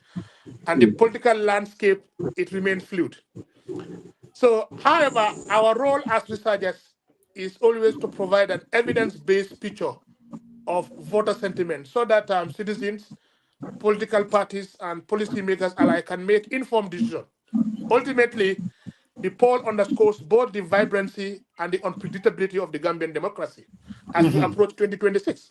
I think that's what the poll actually penned, that the vibrancy and the unpredictability of the Gambian democracy as we move on to the 2026 elections. So, Thank you. let me ask you this. Hold on. You said your No, very last question. Musa, why are you been asking questions? Man, answer one question. What is your problem? No, but he even said that was his very last question. Baka, go ahead. Exactly. I don't know why he's jumping in now, because I said I want to say something. He knows the follow-up I'm about to ask. He wants to jump in there. And Musa, you are not going to get away with this. You know what definitely very So, Dampha, let me ask you this. Now, would it have been a different story, maybe, just maybe, because it looks like your data set or the individuals that you have decided to kind of ask about in this poll, it was more or less narrowed down to a certain number of individuals. Yes. Could it potentially have been a different story if a wider net had been cast? In other words, instead of asking about Musa, Coach, and Sariang, and just getting numbers on those three, and now all of a sudden everything is reflecting on those three, would it have been different if you had dropped in Bankamane? Maybe things could have been a different story. There was order. Musa, Harold. Yeah, go ahead, Dampha. The other criticism I had was, especially the succession issue within UDP. We talk about Talib, Yankuba, and Rohi. Others said, why not other candidates, for example, Lamin Sane and others? But that question, if you look at it again, it shows others as well. And others, please specify. And when the question was asked, the others become very insignificant, that we cannot even report on it. So to also say that others are not, being involved, even though they are not being mentioned by name, but since we have a section of others, so if there are big players within, their names would definitely surface. So, but notwithstanding, other political, for example, the PDIS, for example, did not feature. I think it wasn't feature it, but again, we were only interested into look at some of the issues, especially within MPP and UDP at the time. But just that's specifically what I was asking. Matter of fact, it wasn't about inside UDP per se. I'm talking about the whole thing seems to be about Hussein Dabo, Talib Bensouda, Adama Barrow, and that's it. And it doesn't necessarily. Go ahead. That was the focus. Even though I said it's a mini one, but a comprehensive one will be organized to put in all-inclusive, a very comprehensive one. And correct. If you mind, we can also put up Bankamane as part of the. Please, by all means, go ahead and put my name in there. I'm sure I will. Let us know your intention first, that you are also be running, so we put you in, inshallah. No problem, and then we'll see. I'm sure. Correction. Now, SFL was included. Mama was included. Correction. Musa. No, Musa. I was going to ask Mr. Dampha. Mr. Dampha, the orders, though, right, in that category, was there a threshold set?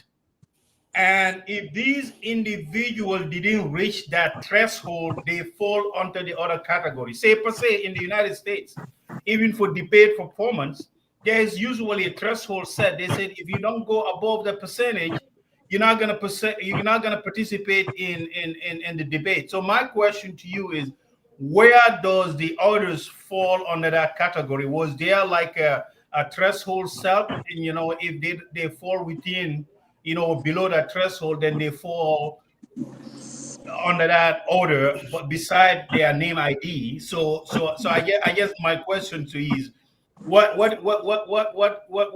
parameters were set for the order category that Banca is stated on, saying that you didn't mention these names? It's all about 3 individuals. I think you need to clarify that a little bit more. Yeah, I think the question was in twofold. One was within UDP itself, because if you look at within UDP, we've only Talib, Rohi, and Yankuba, who are, the sitting mayors or chairperson, as the case may be, and then these are the people who have been, talked about. So that is why those people were, were put in as options for the succession issue. Even though others might be, said, but not very much prominent, they could come under the others category.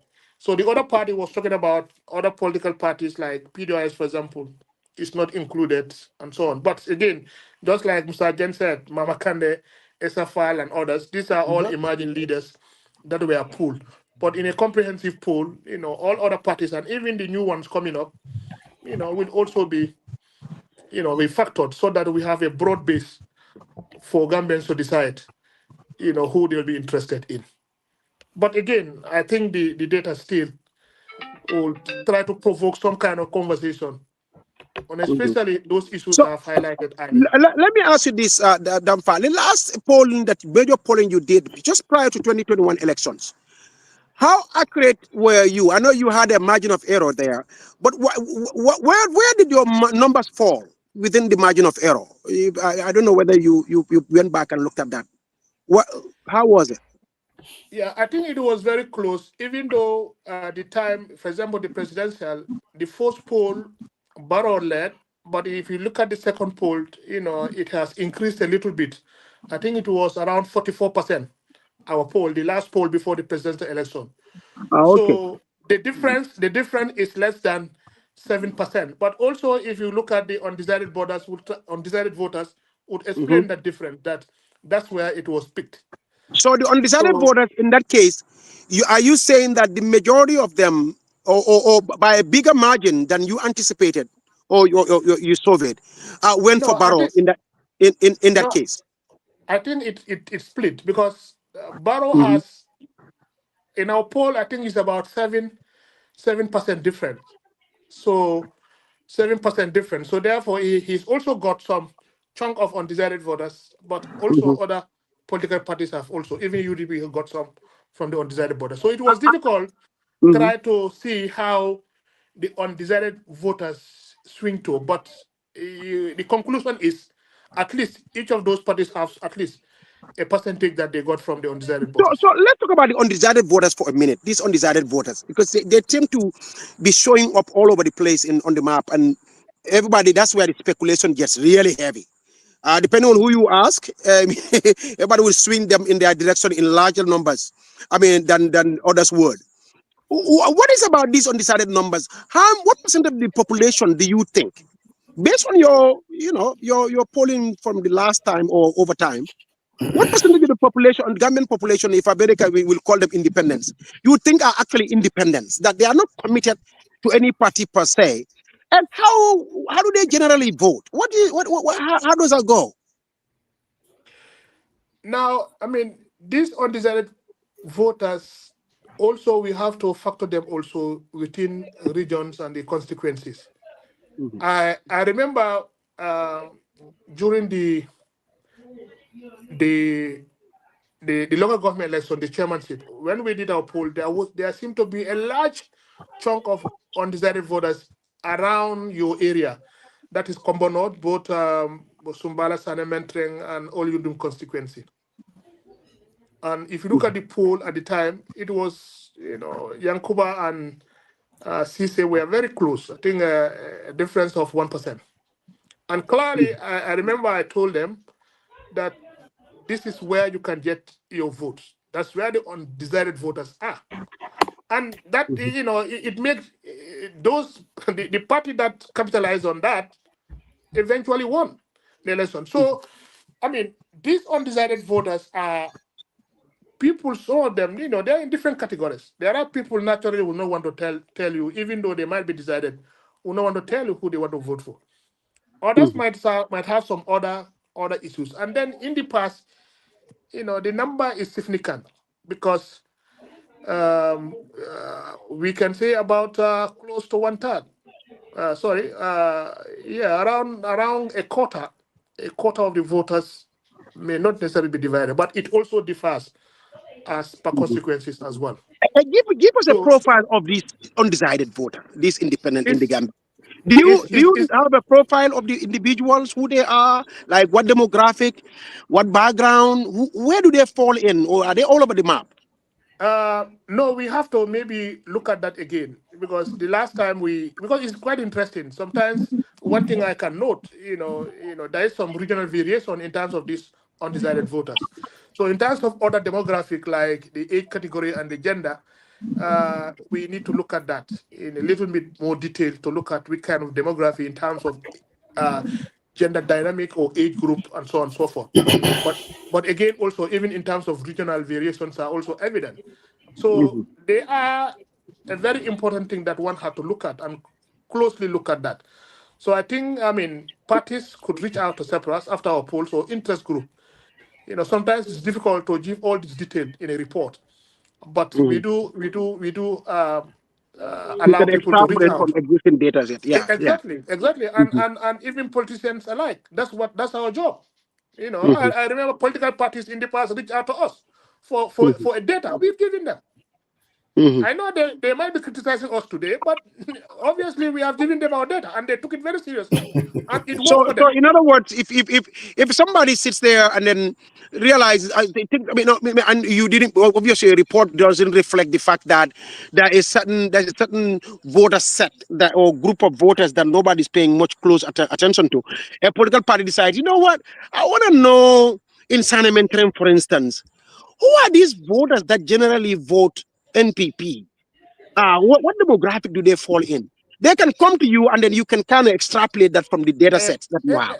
we announced that. In fact, we told them our doors are open. In fact, we are not here to release a data just to sit on it. No, because the whole idea is the politicians, could use that because this is an information that Gambians are interested in. We want to have a conversation around that. People can really reach out. We will give them the data, and I've said before. Political parties reach out to us and we have given them data. Those demographics we are giving, they engage us, we gave them and they use it and it favors them. So, and I'm seeing the same people now criticizing us. But it's politics. So Banka, hold on, Banka, hold on. So I want to just a follow up what the question that Banka asked, going back to 2021, because all of us were here and I cannot remember the polling as far as the UDP. And most of us thought that it was going to be a close elections. And I think the polling data to some extent did reflect that. But the actual results as far as UDP's performance was really way less than the polling data suggested. Is that what you recalled? Or am I like No, what was the percentage given and where UDP ended up with? Because I know that they ended up 27%. And I thought the polling data was much more favorable. No, the polling data was even worse. I think it's about 22. They also have some addition in the. That's why I said if you look at our data, I think it's a pinpoint accuracy because at the end of the day, each of them, both Barrow and Dabo, increase in their percentage, and the conclusion is they picked from the undecided voters. So to a greater extent, the data shows a pinpoint accuracy. And they have increased in their percentage in the actual elections, even though in the polls, a lesser one. But again, that is explained by the undecided voters. Yeah, I poll with my polling. I had Barrow between 51 and 54%, and oh my Lord, and Dabo between 27 and 31%. That was my polling was giving me. But so when it comes to the data itself, again, the reason why I'm emphasizing on data because I'm a strong believer in data. That's why I see your work as very, very, very valuable. And this is not a matter of, oh, this is what I like, or this is what I don't like, or if the results don't come out, the outcome doesn't go your way, you dismiss it. If it comes your way, you accept it. It shouldn't be like that. This is, you guys, and that's my next question. I believe you have no dog in the fight. In other words, you are not, Dampha is not sitting there with the mindset of, okay, let me see what direction we can swing this. Talk about your own integrity and how you approach these things, your own background and your political philosophy and your outlook on data gathering and your values as they are. Talk about that a little bit because it's very important. This data, I hope Gambians will see it for what it is. But I cannot speak for you, to be honest. I can only speak for myself. What are your values when it comes to these issues? Yeah, I mean, I think it's important. I mean, every Gambian have, certainly we all have a, party affiliation. We have the party we support and the people. But, in effect, this never translates in our work. We are a political group. Even though you might have, we all vote in an election, you have a candidate to vote for. But this, whatever, never, manifest, manifests in our work. So we ensure that, our work speaks for itself. And remember, I mean, in as much as we do this research, there are a lot of institutions that also rely on us. So most of the international organizations will reach out to us directly to get some information, some data, because they take our work as very credible and very professional. So I remember during the 2021 election, I cannot remember. I mean, most of the, sometimes I got surprised when I received call from group, that identify themselves with either the UN or whatever, the European. They call out and then we do have some kind of closed door meeting. And then they took our data very closely. I remember even the United Nations Human Rights Commission were interested in whether there will be violence in the 2021 election. In fact, our polls suggest that even though the tension was very high at the time, but the likelihood of a violence was very minimal. Our data reported that. So I explained to them, look, the data shows that the likelihood of violence in this country is slim. You understand? And that's what exactly data portrayed. And eventually, despite all the, all the talks and the tensions here and there, were quite electrifying. But at the end of the day, everything went peacefully. So this shows how people take us, not only Gambia, outside the UN body, and even some observer missions. All of them that came to Gambia had met us in close door. And we had to present in some of the work that we have done because our opinion poll was quite comprehensive. It is not only about who to win, but it also asked us issues about national security. It asked about economy. It asked about, what the people want, the youth, and everything. So a lot of issues were looked at, and people were interested in different aspects of the data. The politicians were looking at who is likely to win, intention to vote. Other groups are interested in national security. Others are interested on what people want, the kind of other issues that have been voted in terms of economy, in terms of trade, in terms of security, in terms of infrastructure, and so on and so forth. Because our question touched around all those issues. So, having said that, with that kind of profile, we do not in any way intend to compromise our stand on the work that we do. That is why whatever we do as a group, we ensure that everything, all the political lens are off, and then we attack it objectively. So Dampha, I have another question. I mean, it's gleaning it from your response to Banka.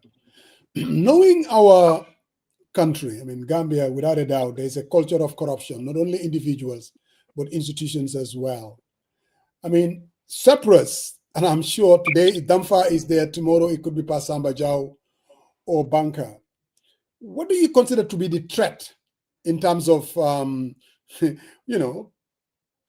politicians penetrating CEPRASS and having influence on data or setting, I mean, just like every other institutions in the country, very vulnerable.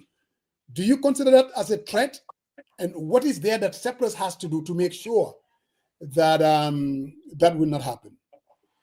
That's a good question. That is why when I was leading Sepass, we ensured that we put in place our policies. And in fact, one of our policies is to have a leader. As an executive director at Sepass, you have to have two term of 3 years. And now try to set a record straight and build a very good legacy. I served for 1 term, 3 years, and I'll step down gracefully, allow my colleagues to take up the institution. They will also serve and then leave. So we want to make it rotational, so that whatever we preach, we start ourselves. So the term limit is instituted in Sepass, and I have only served 1 term. I step down. So I'm now a consultant at Sepass, a senior consultant. The leadership is there where they are working closely with me. So that ensures that Sepass, we mean business. I mean, we do not want one individual to monopolize, because if you stay too long, I mean, if you're not careful, you could be corrupted, and then just like the fear you express, there could be an issue. But in trying to, avoid or mitigate that, we ensure that there is a term limit. And every year we do organize an annual general meeting where we look at other issues. And then Sepass also have a board of directors that meet quarterly to look at the activities of Sepass to ensure that it is in line with good practice. So I hope Sepass will continue to exist into a foreseeable future with a very profound track record of integrity and professionalism. So all those fears perhaps will not be there. So there is going to be a continuously change of leadership because in terms of expertise at Sepass, each one of us is a leader of its own. So we do not fear. And, stepping down from leadership does not in any way degrade you. You continue to work, and heading projects and so on and so forth, and also continue to advise institutions, in a better direction. So the fear of Sepass, slipping back into, other tendencies, I'm not sure that should be there, and people should not fear about that.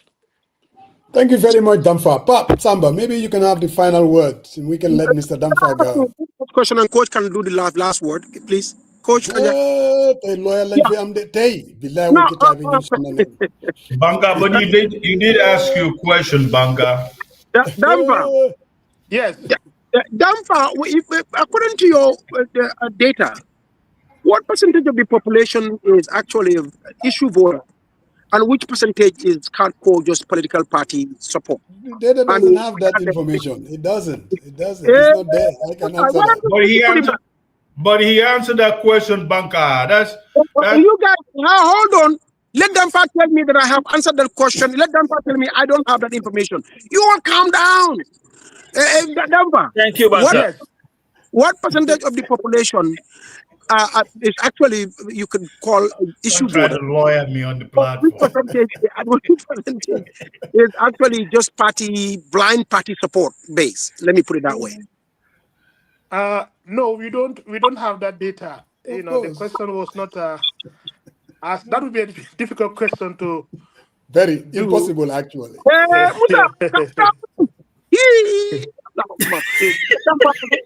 It will be difficult. I mean, I think even you are going to do, except you do some kind of proxy indicators, but we have not get into that level as such. So, but do you think in the future maybe you might try to have a glean into that?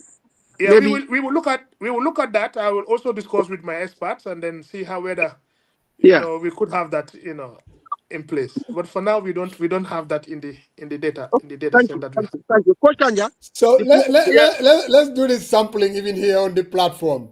Sariang Marong, are you an issue-oriented voter or are you a partisan voter? And Pap Samba, are you an issue-oriented voter? It's a very good question. Sariang, are you an issue voter or a blind party support? No, Banga. I think your question is repetition. Mr. Dampha already answered that question. No. I'm asking you. Besides one question, I'm asking you. I'm just saying the question. What your question or answer saying? Yeah, answer.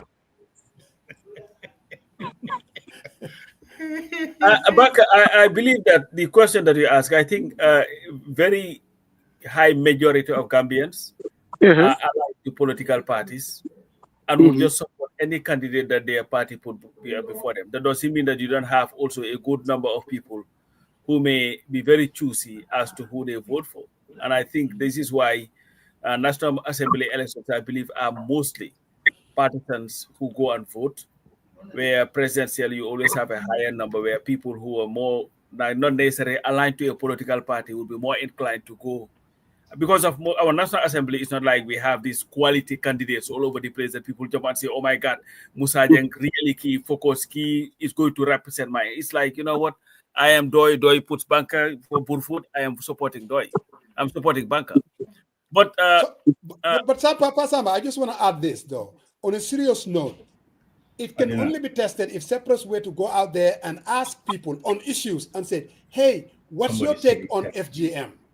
You know what I mean? Then that would be a direct question, an issue that people can say, I support it or I don't support it. Or what's your take on, you know what I mean? Like taking an issue.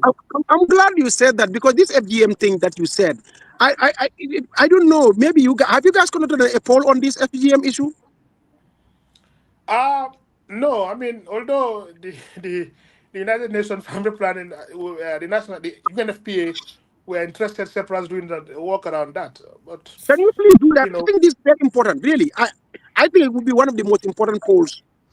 it will also be very controversial one. I know. But you see, Musa, where they would have a problem with the FGM thing is how you're going to phrase the question. Because there are a lot of people who will tell you that, you know what, yes, I will not make it happen. I will not have it happen to my daughter, but they will not come out and tell you, you know what, I am 100% opposed to it. Because at some point when the argument goes very high, it becomes a cultural or a religious thing. Correct. To some people, you know. So, and that's where, but again, what I wanted to say, Dampha. Yes. I want to thank you very much for joining us and what you guys are doing. Because like Musa would say, unfortunately, I have to agree with him on this.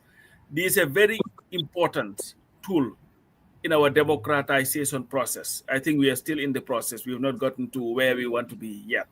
You know, where opinion polls are important and all this. And I also appreciate the challenges that you face in so-called developed countries and so-called democracies with dictators as their presidents, like the US.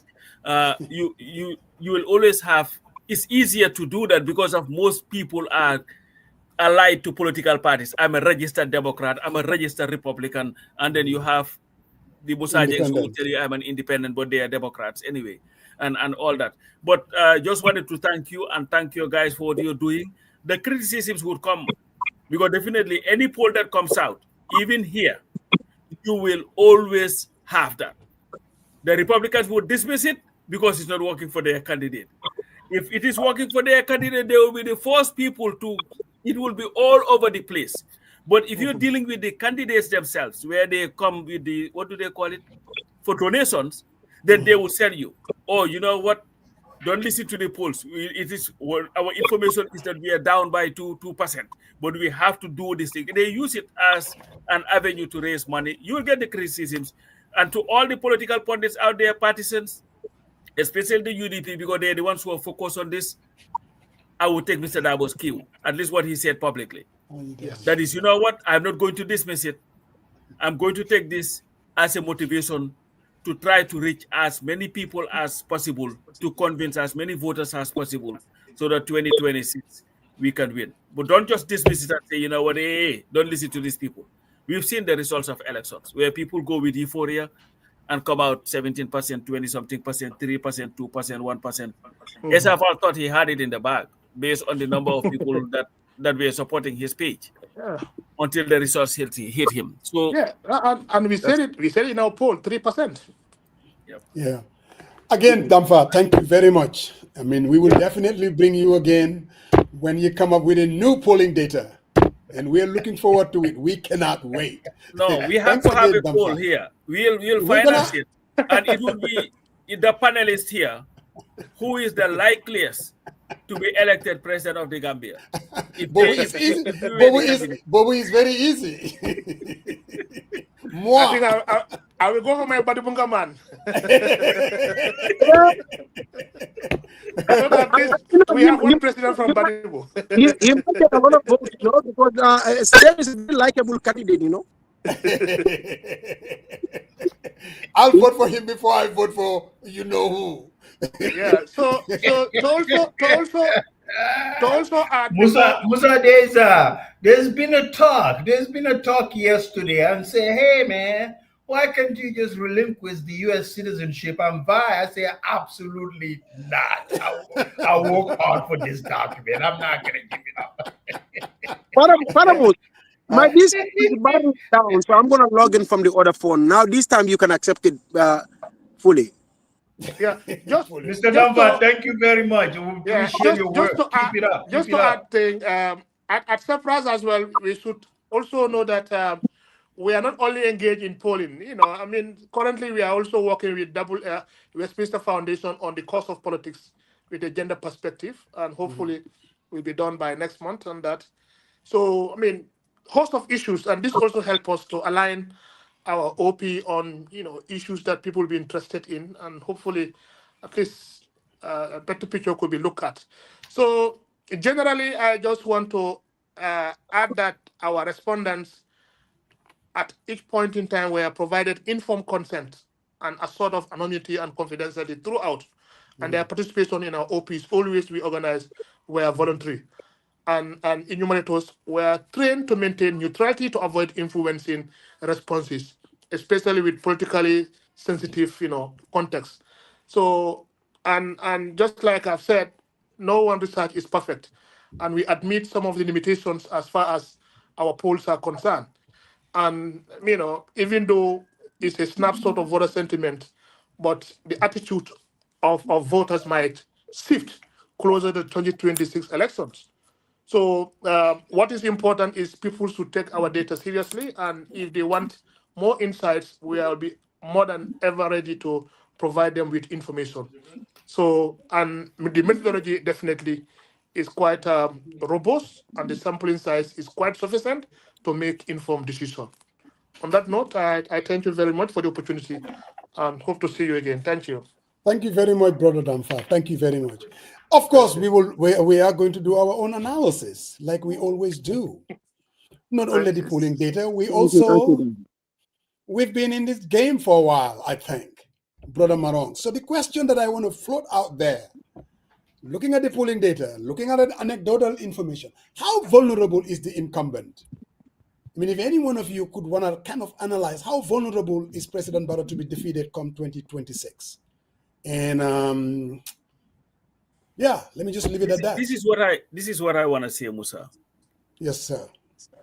I am of the firm belief that if there is anything fallacious, is the claim by the NPP that they would win 75% of the votes. That is nonsense. That cannot happen unless they do things that are illegal, which I don't think they would be able to do.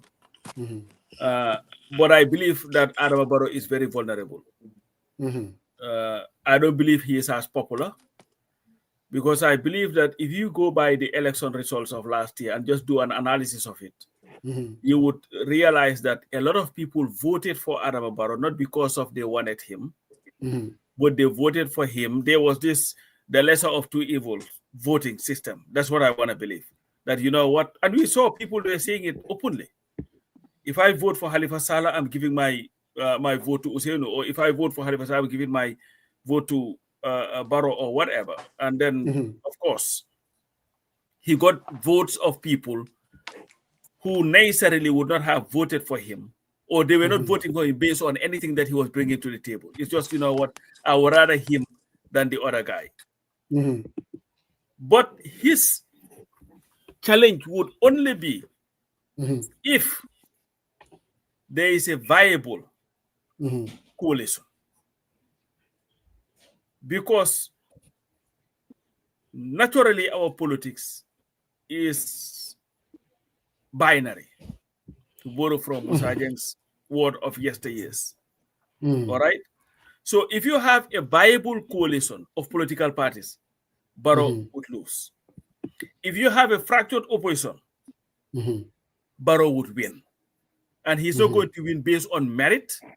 He's going to win based on, I would rather just give you my vote than give it to the other guy. Or you may even have where people may decide, I don't care. I'm not even going to participate in the process. And he's the incumbent. He has the money. He'll be able to, get a lot more people to come out and vote for him. That's how I see it. So I want to press on.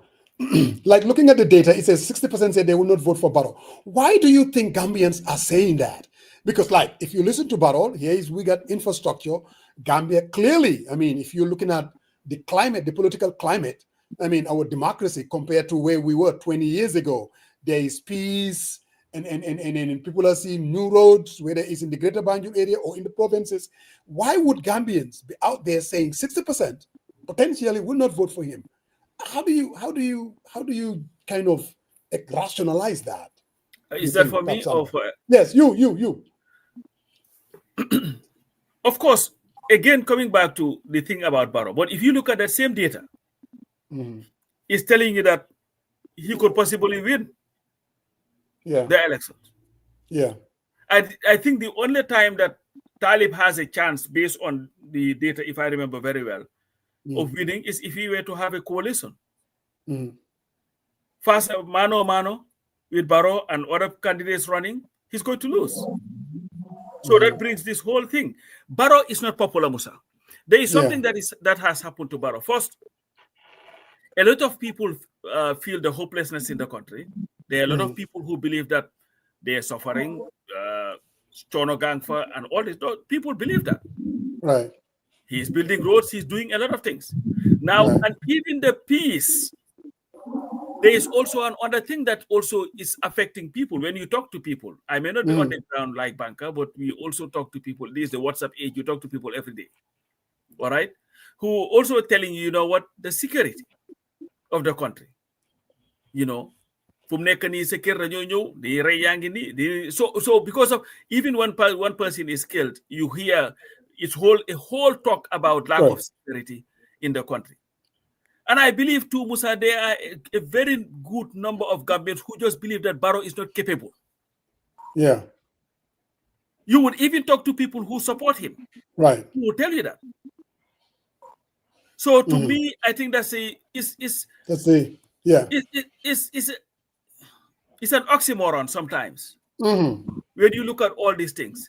But again, Barrow would only lose if there is a comprehensive coalition candidate backed by the major players. Right. Otherwise, we're in for, unfortunately, another 5 years of corruption and maladministration. So, Banker, you always brag about going back to 2021, what you've said and your predictions. Here we are looking forward to 2026. Yes, we're looking at the polling data. 31% said, most Gambians would say 31% believe that if elections were to be held today, Barrow will win. But 29% said they're undecided. You got 18 and then 12%. So at 30% plus 29, that's almost 59%, very much close to the 60% said they wouldn't vote for Barrow. I mean, what's your take? I mean, do you think Barrow is vulnerable, or are we just looking at another 2021? Banker. No, you know, it's funny. 2021, we didn't have much data to work with. We didn't because many elections were held and all that. And for me, it was much easier to predict 2021 than it's becoming for me for 2026. So 2026 is still out there, obviously. There's a lot that is marinating that hasn't really formed yet. There's a lot of norming and forming, storming, whatever terms you give them, happening right now. Now, you know, an incumbent is very, very, very, very, very, very difficult to dislodge, even in America. An incumbent is American history. I mean, they will tell you how many times an incumbent has ever been defeated. I mean, it's not as many people think. It probably won 6 or 7 times throughout America's history. So, in our case too, the incumbent is very, very difficult to dislodge, and Barrow falls right in that category. Is following on that tradition. And I will agree with Coach, and that is, and I've said this before here, and I will re-emphasize again. The opposition does not stand a chance without a coalition. None whatsoever. Going against Barrow, I don't know who is telling them Barrow is so vulnerable, he is so weak, he is this, he is that, and the other. I think that is really a feeding off of social media noise that is happening around this issue of corruption, for instance, and all these things. In the Gambia, the issue of corruption is more of a social media phenomenon. When you talk to my sister or my aunties or whatever, you know, whoever they are, and you say to them, hey, I mean, they don't necessarily see the real crime in that. Because for these people, if you are in a certain position and you don't build a mansion, they call you useless. This is how they talk. And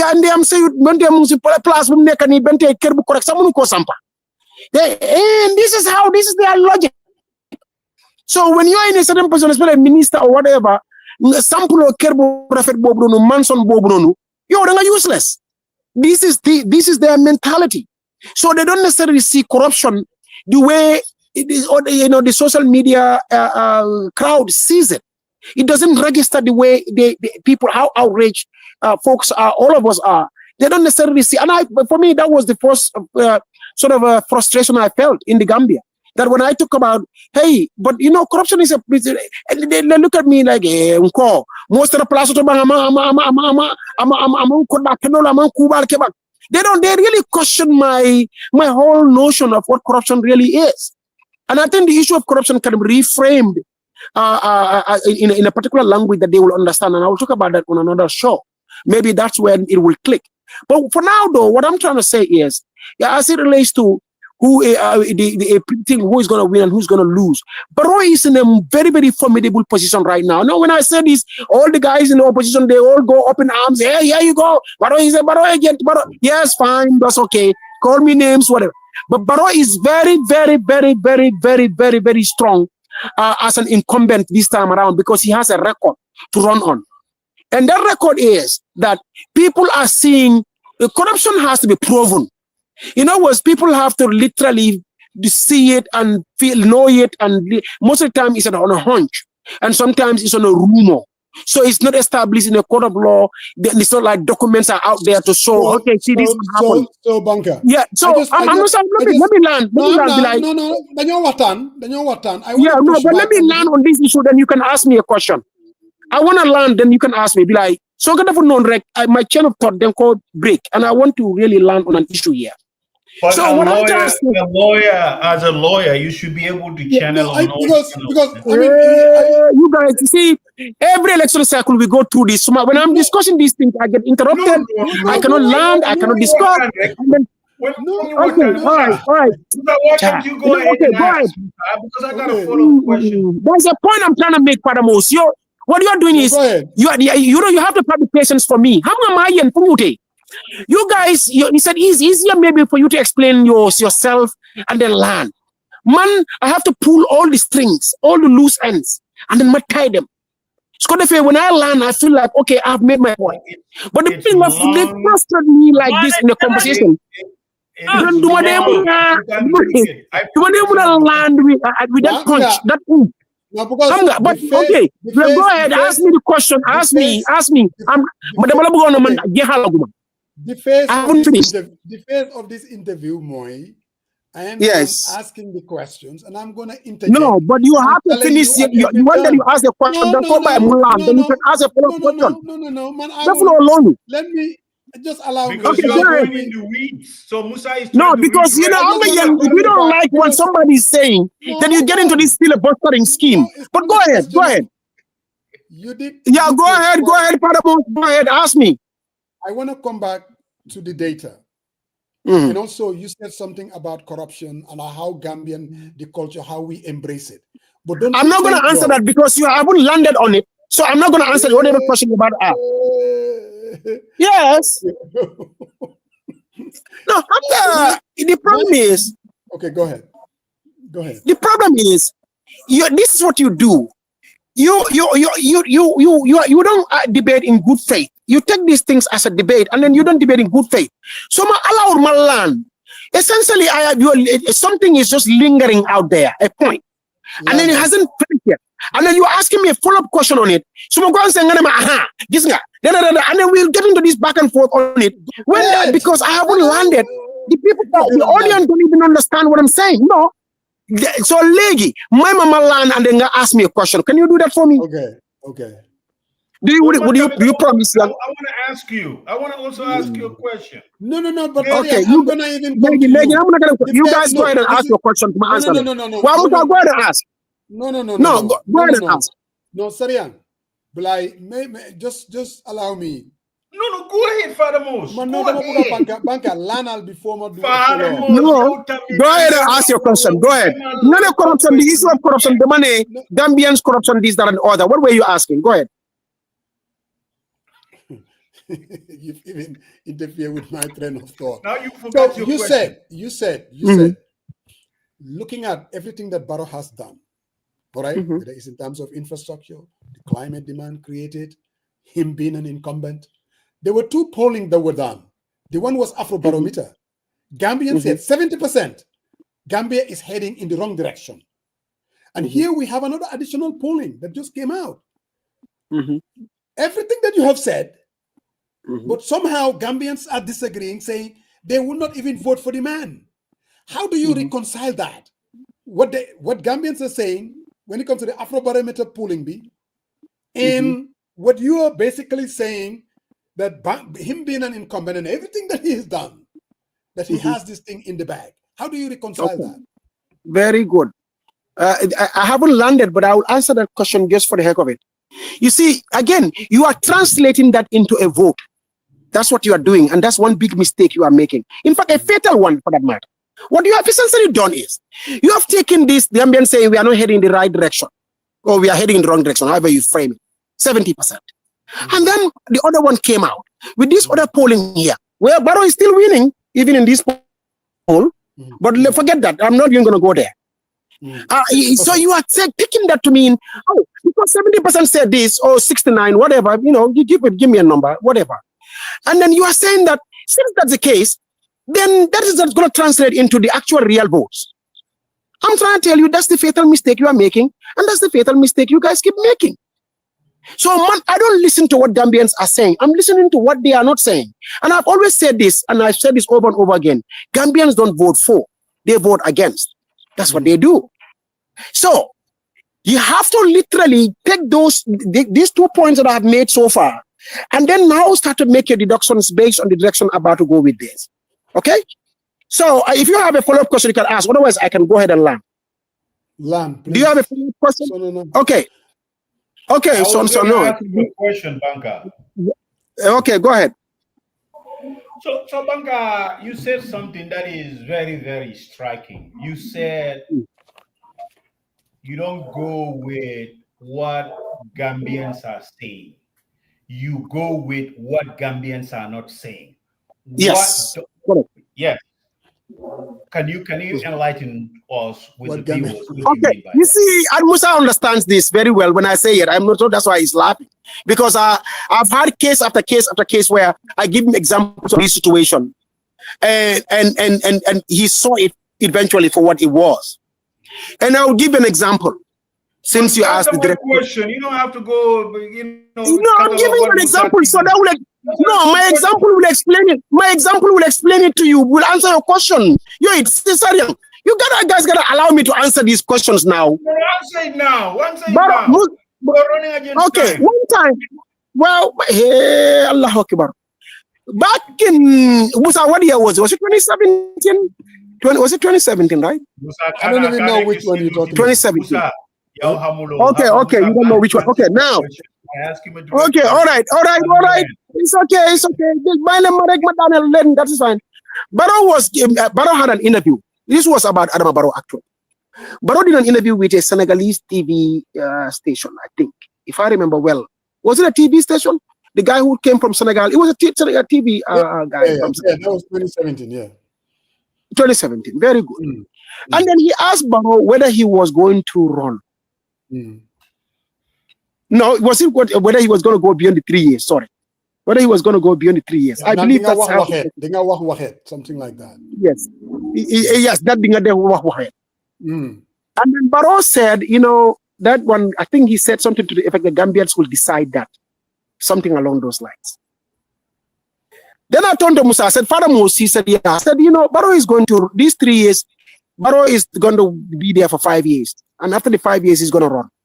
Musa looked at me and said, no. That's the end of his political career. He cannot do it. I said, Musa. No,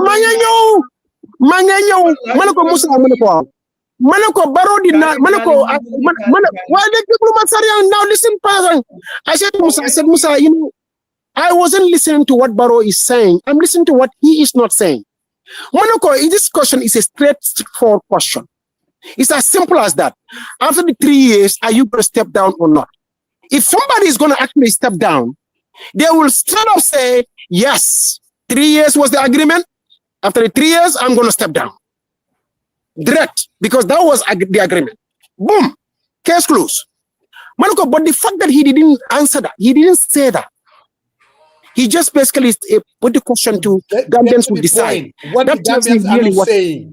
Get to the point. So what I'm trying, so Sariang, that's my point of what Gambians, what I don't listen to what Gambians are not saying. I'm listening to what they are not saying, not what they are saying. What are they not saying? What are they not saying? Bring it down to the elector. Hey, Musa,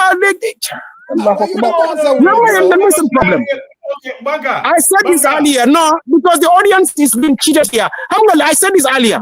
Every conversation before, 2021. In 2021, I remember this was exactly how our conversations were going. No. The audience that was there during that time. He answered. Musa. In 2021, wow. In 2021, I remember very well. Some conversations were always going like this. But I'll be filibustered, and then I wouldn't make my point.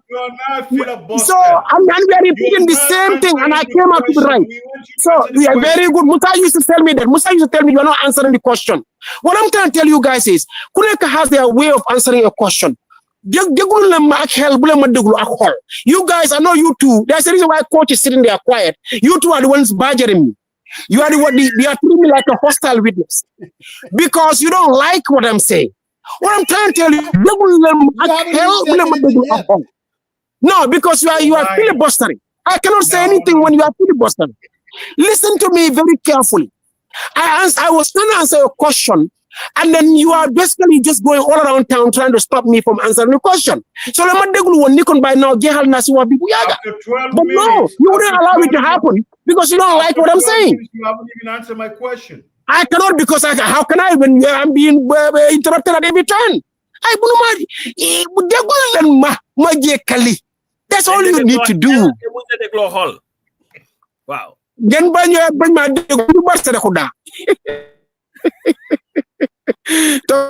According to the great Panjerimbai. But look, what I meant by that is these pollings, when you are conducting them, Gambians in general, when you ask them a direct question, let them answer the direct question with a direct answer. That's what it is. If the polling goes back now, for instance, when you are talking about 69% or 70% of the people are saying that they don't want Barrow to run for the third term. Do no longer want then the polling what? That's what the polling said. No, let me tell you. No, it's okay. That's what the polling said. No, that's not what the polling said. Lola money. That's what the polling said. That's what you were quoting. Do no. More again, you are interrupting. Did I clarify? Polling be money. The Afrobarometer polling, 70% said that Gambia is heading in the wrong direction. This particular polling, the recent polling said 60% said they will vote against Barrow if he runs. Okay, ahead. So 70. Okay, it's okay. There was in the same poll there was also a 69% that said Barrow should not run for the third term. That was there also there. 59. Is it 59 or 69%? Okay. Anyway, reason Mangla quoted your year, all those pollings your year, is that now when 70% said the country is not going in the right direction, then that same man, I put him against other candidates. That's what I said, Gambia. I'm not listening to what they are saying. I'm listening to what they are not saying. That same man was put against other candidates. And all of a sudden, he's still winning. If put against those candidates within the context that the barometer put him in, he's still the winner. Your Gambia is a winner takes all. Let me clarify. What I'm trying to tell you is, at the end of the day, then. Hold on. Okay. No, because so quote. Okay, go ahead. When Gambians, who do you think will win? I'm not different from Kanga Votal Day. Who do you think will win? 31% believe Nebaro will win. Now, that's a totally different. That's a totally different answer. Musa, what I'm trying to tell you is this: that 70% that said the country is going in the wrong direction. Right. That's 70%. Right. Another 70% no back. They expect Barrow to win the elections. 31%. 31%. So you can take the 31% for what it is, that those people are saying they will vote for him, that at 1%. No. Or you can take it to mean, no, what a man la dema deglu. So ma deglu de do xam luma wax. Modo conversation do dem fen. That 13% you can call it anyhow you want to. You can say okay, it means directly what it says. Moy ne that 1% bobu dem believe ne Barrow dina win election bi.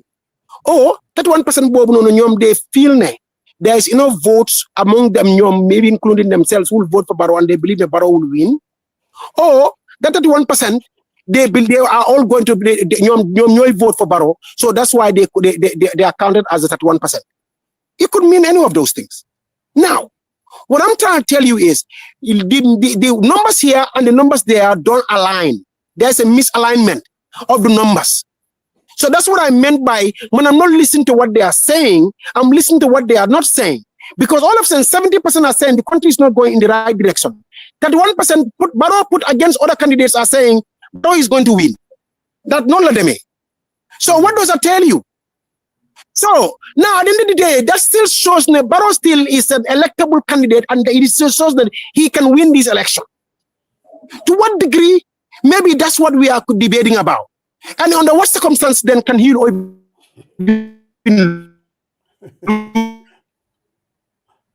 If he were to go, this is the question I think you ask around. Okay, Banker. So to me, it's a question be more. If we are going to analyze this, then you know, okay, what Musa is asking us is, on what side, how do we see this election panning out? Coach Nella, if there is no coalition, then the opposition don't stand a chance. This was Coach's analysis, which I agree with 100%. Correct. Right? So now I'm taking that whole the chain of thought and then I'm agreeing with him because I've always said this. Only a coalition can give Barrow a run for the money. Even a coalition is not guaranteed. Let me add that. But it's the one that gives the opposition a chance to win. I said this here the last. Okay. Banker. Okay. Hold on. No, we don't have. Okay, all right. Let me say this. If you ask me, 2026. There is no coalition. Golo boy dom. I believe is advantage Barrow. That doesn't mean man I support Barrow. When Pastor Mbajau said that, it doesn't mean he supports or will vote for Barrow. He's saying most likely Barrow will win in the absence of a coalition. Sariang will say the same thing. You will say the same thing. So just using us as a sampling, 100% is saying elections that are held today, Barrow will win. But now the same 100% will tell you the country is heading in a totally wrong direction. Very good. Do you see the difference? Now people the misalignment. I see a mismatch. And they see I see a mismatch. Right, that's right. But that doesn't mean one is false and the other one is correct. They can both be true. That's the point I was trying to explain to Sarian. I'm not listening to what Gambians are saying. I'm listening to what they are not saying. Now to explain that to him, because he asked me directly, he said, what do you mean by that? And I'm trying to explain to him what I meant by that. Now you are even buttressing my point. That's exactly what I was trying to tell him. Now they are saying this thing here, but then what is happening on this side here don't match. So then I'm taking this just for sort of my own sake to kind of help me be able to make my deductions. But I'm not going to fully rely on this as the Bible, because it seems to me then what really they are about to do, they are not really expressing. That's what I was trying to tell him. I'm not listening to what they are saying. I'm listening to what they are not saying. Okay. Because the numbers, there's a mismatch. Feel that. So you get my point now? But Pastor Mbajau said something else. What did he say? That President Barrow is very vulnerable and can be defeated.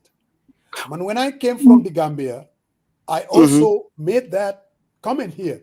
I said things that people didn't agree with. I said Gambia. I disagree with that, but go ahead. No, it's okay. Go ahead. When you land, and I will tell you why. Go ahead. I'm coming with the disagreement because we still have to go to Sariang too. You know. Yes. So what I'm saying is, Pastor Mbajau did say Barrow is actually very vulnerable, meaning if the opposition can do the things that they need to do, Barrow can be easily defeated. Yes, the easily part that I disagree with, but I'll come to that later. But go ahead. Okay, very good. It's vulnerable. Yes, that vulnerability. Very good. How man I did address that small why young madam block motor move degloma. Mala the degree to which Mala if the opposition wants to give themselves a chance, then they can give Barrow a run for money, they can have a chance to win. Yes, they can win. But Malana now, the degree to which Barrow can is vulnerable, they'll probably not disagree with. Malala, so because can you tell me the scenario that the opposition can actually defeat Barrow? No, the scenario that the opposition can defeat Barrow can only happen under a coalition. Number one. And number two, obviously, they have to be able to have funds for a good, formidable campaign. So there are a lot of other things there, really, because you are going against a very well-funded. So I can go through the list, but I don't. Reason why I don't want to take away from the conversation because the question like is very important, Musa. And we had this conversation here before 2021, and the same question is coming up, and it will continue to come up until election day. So it's good. It's a good exercise. Man, I don't claim to know it all. I don't know anything. Well, Daniel, I'm just basing things on my own observation. So what I'm saying is, Barrow's vulnerability, hopefully I disagree with you guys. You are coach here. Because from listening to you, you sound like you are making Barrow very vulnerable. And I'm using the word very just to kind of emphasize on how vulnerable you guys seem to make him. And if you disagree with that, tell me no, that's not what it is. While man follow they get the very, very vulnerable. Now, man very vulnerable part will I disagree with. Here's why. You see, I said it here in the beginning, right when we started the conversation. Defeating an incumbent is not an easy task. It's very, very, very difficult. An incumbent is never vulnerable. An incumbent is never vulnerable because even in America, I said all this in the beginning. But even in America, you can count the number of times an incumbent is defeated. In Barrow's case, the same holds true. Because why? Now Barrow has even a record to run on. And a very good record for that matter that Gambians because it's very visual what he's doing. When I say visual, meaning the evidence is right there for them to see it. If you go to Brufute, they have never had the roads that they have in Brufute. Legi taxis, they get out even a turntable. They prefer to go to Brufut than go to Senegambia. Brufut is that easy now to go to ply and drive a taxi to. They are going to Nyom, Brufut, Madiana, Wulinkama. All these roads are getting connected. If you go into KMC, Manga West Coast region, when you go to KMC, for them you connect all these back roads all over the place together. To even help. Nyom Kiang Jali are having hospitals now. The roads going into Kiang, they had them big Kiang to the end of Kiang. Very excellent roads. Legi danga to get combo 1 hour 30 minutes and Kiang Jali. And I'm not making this up. This is the truth. I can go through the list, whether it's in health, in infrastructure, in education, gangi build this this science and technology, whatever this Center for the University of Gambia. But I want to say that how classroom la bill how the quality of education is a different story, and I'll come to that. Obviously, I have serious problem with the quality of education that is coming out of those schools. But I'm just trying to tell you the visual developmental things that have happened in the Gambia that people literally are seeing when they them touch it with their hands. Now, you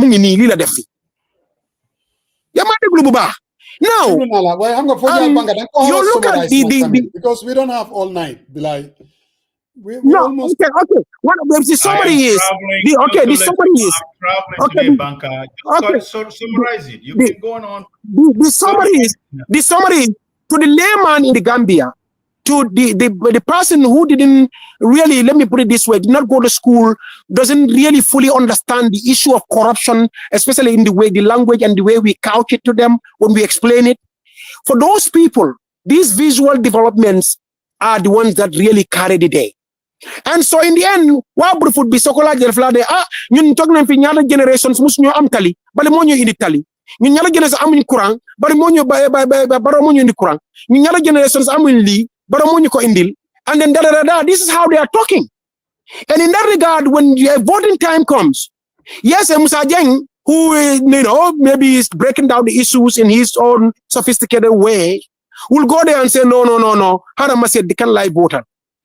And then you are starting to make a decision based on that. But for that guy over there, Koku is voting. I know even sometimes people even talk about Njegi Mburu. Mburu is increased from $10 to $12. But I'm telling you, Gambians legi from that $2 increment. I was there. Already. It's not as a big deal as it used to be. So what tends to happen with our people is, come voting time, these are the things that are going to matter. I'm coming to you right now. Let me wrap it up. And come voting time, you add into that the incumbent going around with all the stuff that happens during election time, the influence peddling, the campaign, the ambience, the ambience, the crowds that everybody tries to pull, and all the efforts that get underway, and then the influence peddling that tends to happen. All of that work in heavy favor of the incumbent. Okay. So the opposition, the only way they stand a chance to win this election, again, to wrap it up, is to come for the formidable campaign and get well funded. Then they will stand a chance. But Barrow is not vulnerable as you guys are making out.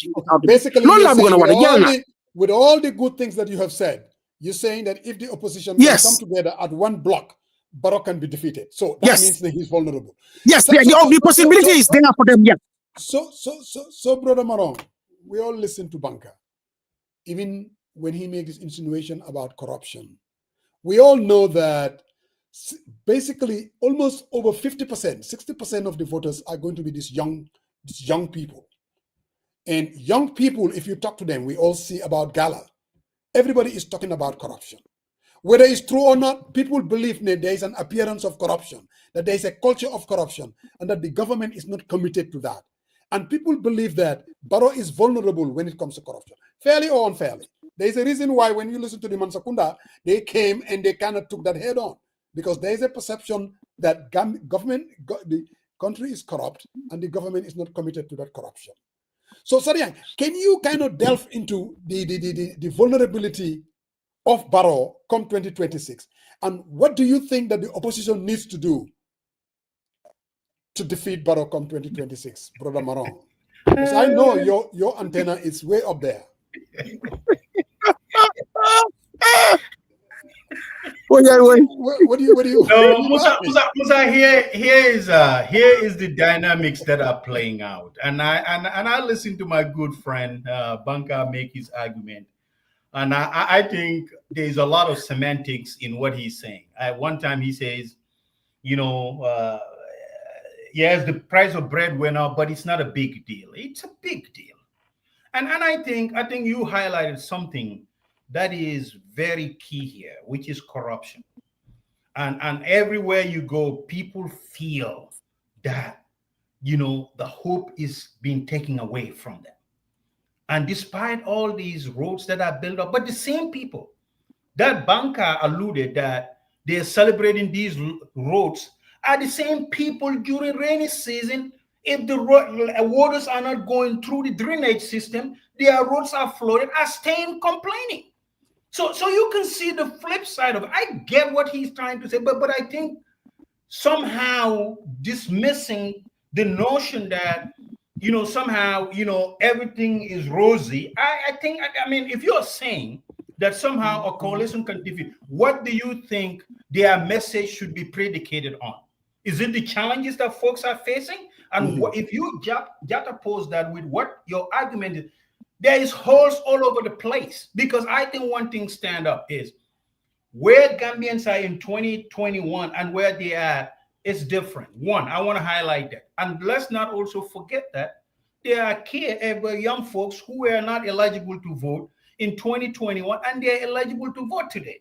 These are people who are very liberal, very smart, and their concern is, how do we take our country forward? When they see these massive corruptions, this embezzlement, there is absolutely nothing comes out of it. There is absolutely no accountability. It's a concern, and we must register that. So if you're telling me, oh, he's not vulnerable, but with the opposition, oh, he can be defeated. But what message or case do you think the coalition should present to the Gambians. That's different than the current status quo that would convince voters to vote for the coalition. I think I'm not hearing that argument. All I'm hearing is he built this road. Yes, roads are there, Banka. But at the same time, just 2 days, a taxi was driving in Bundung, right by Nusrat High School.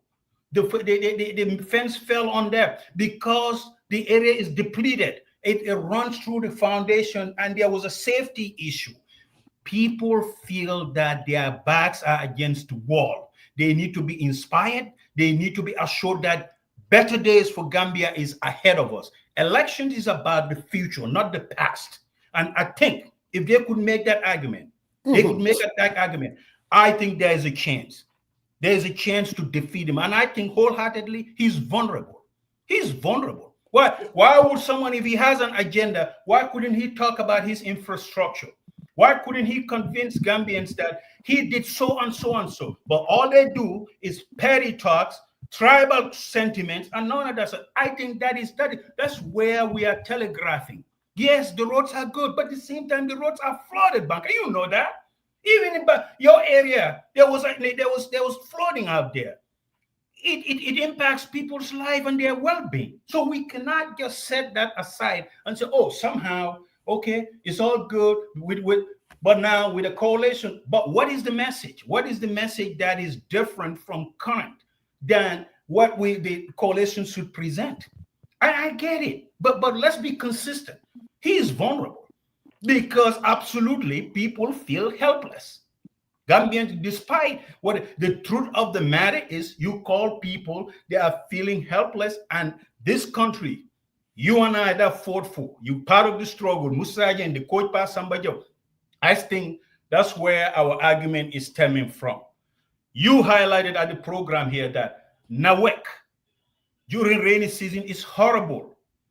Come on, we got what, 2.2 million population? You talk about money that has been invested during OIC. Why couldn't our energy infrastructure be better? That way we can live 24/7 electricity. Every time elections is coming up, they promise us about, electricity. But why couldn't it be better 2 years, 3 years ago? That is my argument, and we need to create this and move forward. That, you know what? We the people, Banka, you and I deserve better. And we will make this argument. Irrespective of what Banka thinks, the status quo is unsustainable. And we must... Sariang, and I want you to elaborate on this, because I think you're up to something. And that is, even though Banka made his argument and all the infrastructural development, people can see it, they can feel it. The same Banka would tell you that Gambians don't vote based on issues.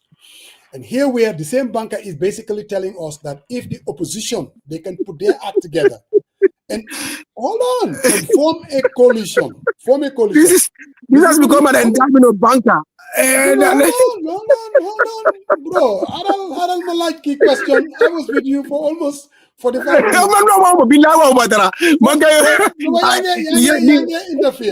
Interfere with my... Okay, all right, go ahead. He wants to trip you. Musa, stay focused. You're onto something. Let's stay on. Exactly. Yes. Sarian, if you remember, sometime last year, I made a statement here and people were all over me. I said, if a particular candidate, if Talib becomes a candidate and is supported, he can be a formidable force against Barrow. That's all I said.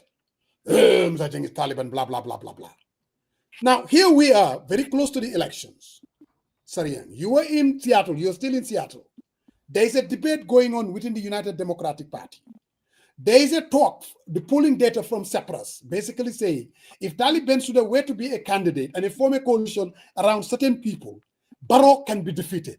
So that tells us the vulnerability of a president who's been there for 8 years, who has built infrastructure, who has done A and B and C according to Banka. Yes, he has done all of that. But then the data is saying 60% will not vote for him, 70% wrong trajectory. So then it comes down to the coalition. Can you tell us the kind of coalition that you think will be able to exploit the vulnerability of this man? And come 2026, we're looking at a... Who are you asking? Sariang or me? Sariang. Ah, very good. Because you guys are on a campaign. You're campaign. So I'll let your campaign run for a little bit. Maloko, you guys run your campaign. You are telling out the campaign, so you guys run your campaign. Banga, people are accusing you saying you are campaigning for Barrow. It's not very fair, yeah, that's fine. It's analysis that we're making. Well, your analysis are the campaign talking point. What I am doing is I am divorcing myself from this situation and analyzing it based on what is real. What you guys are doing is you are saying the things that you want to be said. You are saying the things that you, because to confront me and say, Banker, you should know better. I'm not talking about me. I'm talking about what I observed in the Gambia. Why are you guys whining and crying about what I should have said, what I shouldn't have said? This is not about me. This is about my observations. But to say, oh, Banker, you should know better. People are suffering in the Gambia. Some of these things escape me. Why don't you allow Brother Maron to answer the question? Go ahead. Okay, just for the record, I know you are Nyancho, but I'm also a Badibunka, and I believe in what I said in public and in private. Just to let you know, I don't waver to any pressure to anything. I say it as it is. Just to let you know, I'm not talking on behalf of any campaign. I am sorry, you are campaigning and you are not honest about it. That's the problem. You two are campaigning and you're not honest about it. You want to kind of dilly-dally your way around this and then kind of dance around and I'm not about to be the proving ground here. What I'm trying to tell you guys, you have a bigger fish to fry. You have a bigger fish to fry. Go and fry that fish. I'm in the proving ground. Here's the thing. It's not about a bunker. But I'm trying to make an argument about. You have made it about me. What Banker is saying is not better. Like you said, Banker should know better. Yanko filibuster, Banker. Let him finish. No, I'm not. Banker should know better. What does Banker supposed to know? No, because you are saying what I find it quite intriguing in your argument. This is new, and the viewers can say so. You said, for example. You acknowledge that the price of bread went up, but you turn around and you say it's not a big deal. No, I didn't say that. See, that's why I said you guys are here trying to make me your proving ground. I didn't say that. What I said was I'm trying to understand your argument, because if you're saying what I said was okay, let me repeat what I said on that one, on the bread issue. With a coalition, Barrow is vulnerable. Without a coalition, Barrow is not vulnerable. I am asking you, what is the premise of your argument? What are the underpinning principles that you base your assertion on? That's what I'm asking you. That's a good question, though, Banker. Yeah, I'm not educated. When you say underpinning principle, what do you mean by underpinning principle? I'm not educated. Tell me there. What do you mean by underpinning principle? You're a lawyer. We know. No, I don't know what that means, really. No. Yeah, what that means is what do you think? What are the nitty-gritty, the ingredients, the rudiments of that argument stands in order to sway voters, to give a listening eye to the coalition members to defeat Barrow? That's what I'm asking you. If you want to diagnose a problem, you have to identify the problem first. But you guys, when you want to identify the problem, answer the question. No.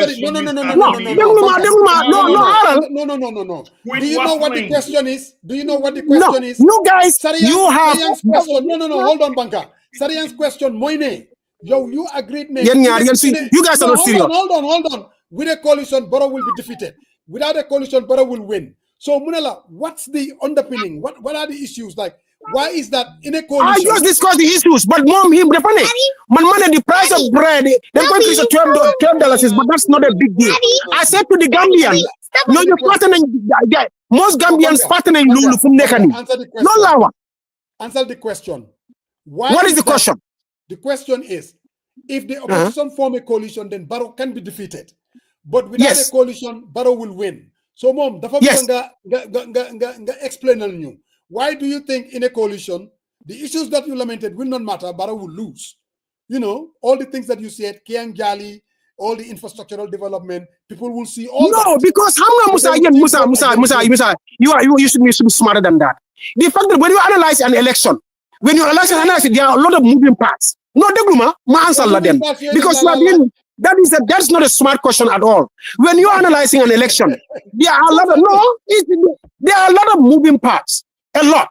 And so just because somebody said, you remember when we talked about, this guy talked about the CEPRASS poll. He said, well, we didn't look at this other thing here. We should have looked at this other thing here. So there are a lot of moving parts. That is when they stand a chance of defeating Barrow. It's when they form a coalition. That is still not to say that the moment they form a coalition, like boom, that's it, Barrow is gone. Maybe you guys will talk like that. I don't talk like that. The whole idea is very vulnerable. I disagree with you guys. Because to me, yes, the opposition, for them to stand a chance of defeating Barrow, they will have to form a coalition. Even then, yes, it's still a tall order, but that's when they actually give themselves an opportunity to do so. Now, how then can they do it after forming a coalition? We can talk about that too. Maybe they can do this, they can do that, they can do that, they can do it. Because just because forming a coalition it's not an automatic ticket. It's not. I even talked about funding, money and other things. I even said that. So, but again, you guys, they don't listen to what I am saying. I think there's a certain language you want me to speak, or there's a certain point you want me to raise, and I'm trying to tell you guys that, man, I don't analyze these things like that. Analyze them, you administer that for all the time. Man, Musa, when you analyze the Gambians, our politics, you always put yourself in their shoes, and then you try to analyze it based on what they will do, what they will not do. Man, no. When I divorce myself from the Gambian, and then I say, okay, how does the Gambian typically behave? This is how they typically go about things. Okay, under this situation, I think they will go like this, they will go like this, go like this. How I think. But you guys are sitting there, no, you should know that price of production could increase. Then calling. Do you think I don't know that? I do. But I'm not talking for me. I'm talking about the voters that are out there that will be voting, how they generally behave and how I think they might behave in the end. And that dynamic is what we are discussing here.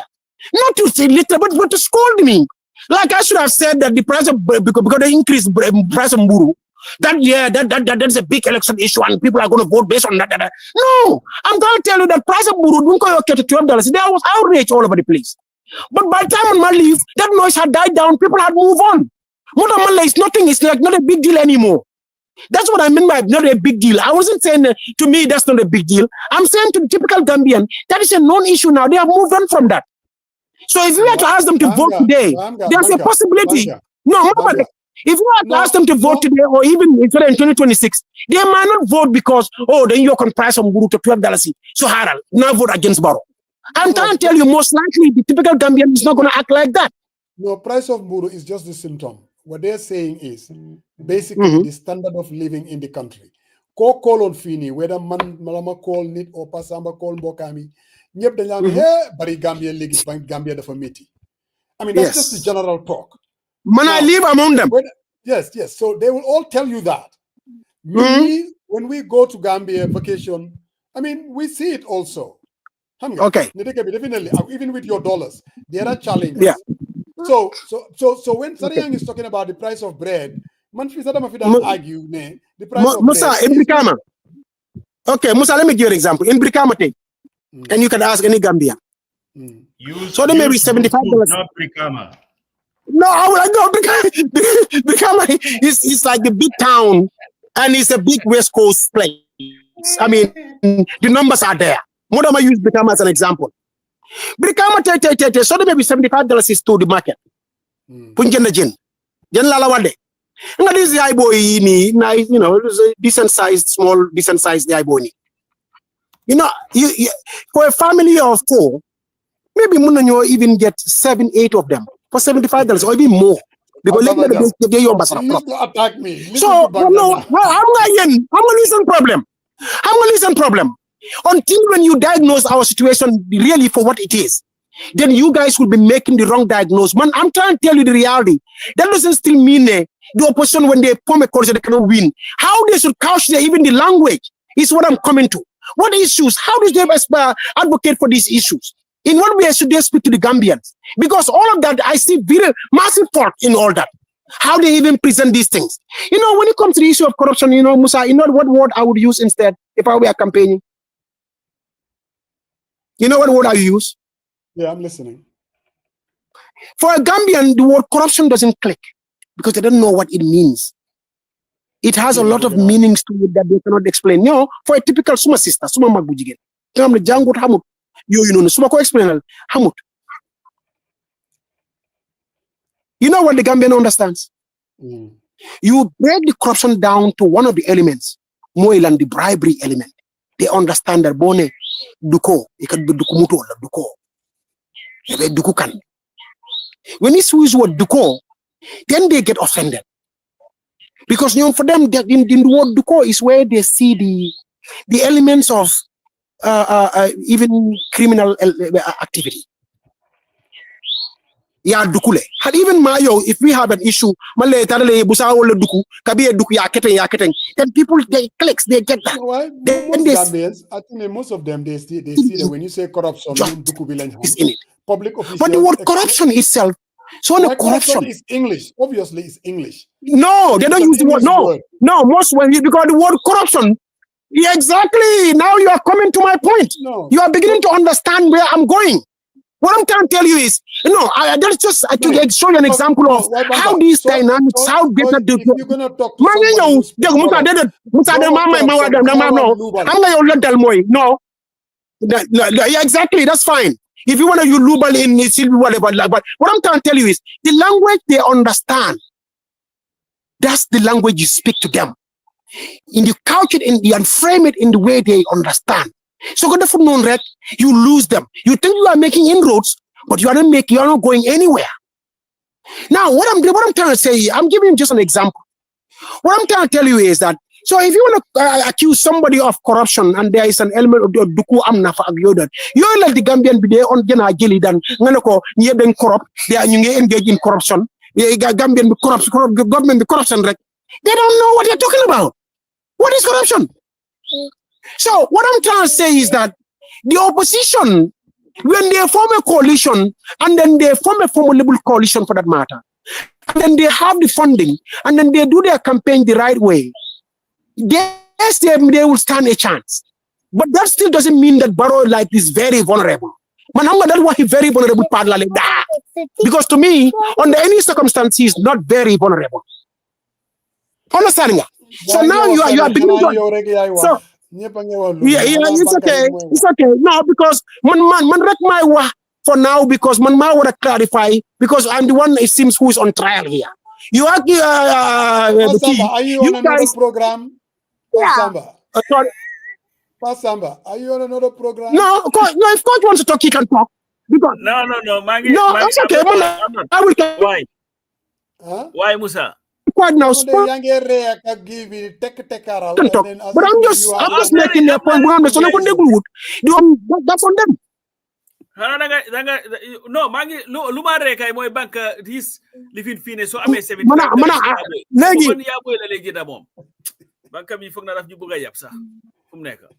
So okay, no problem. You have a coach you because yeah. I'm like wow. If a wild become is immediately become I'm if I'm a coach can pass me hamulumowa.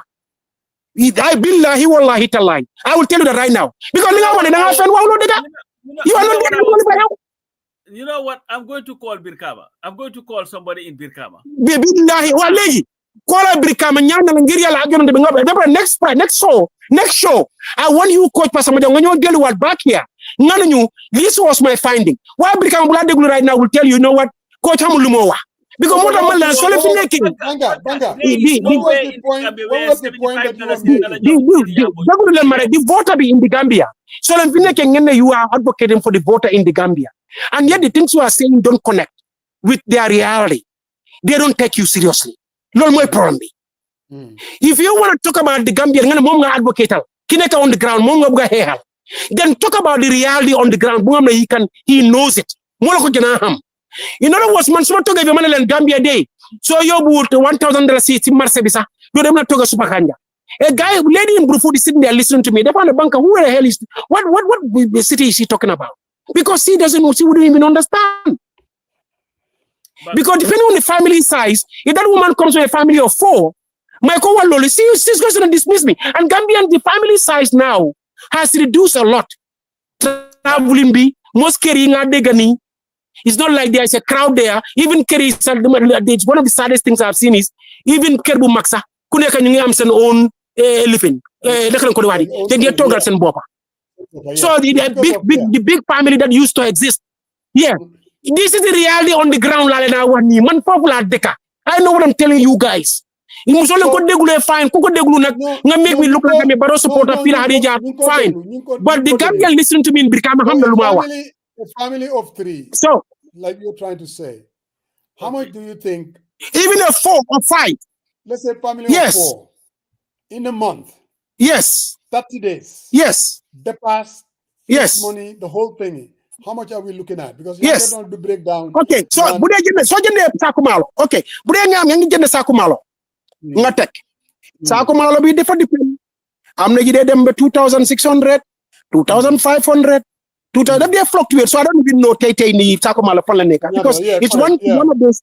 But depending on the kind of rice you are buying, I'm all these different rice quality, whatever.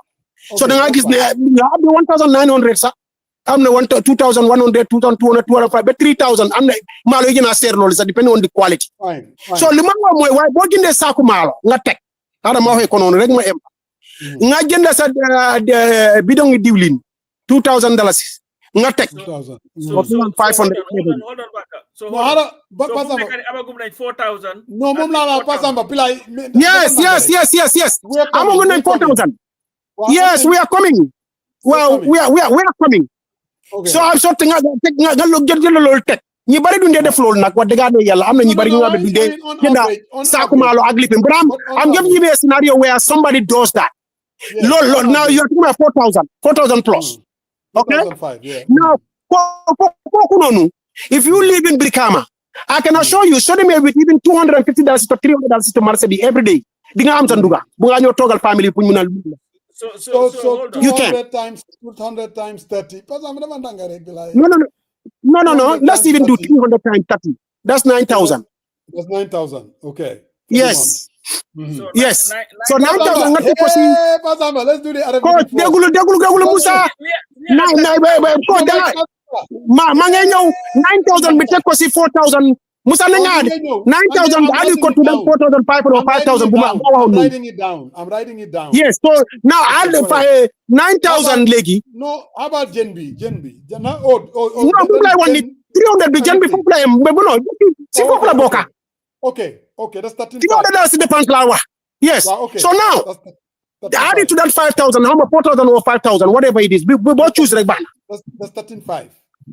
That's 13,500, or even let's make it 14,000. 14,000, correct. Very good. Now, here's the other reality about the Gambia, the typical Gambia. You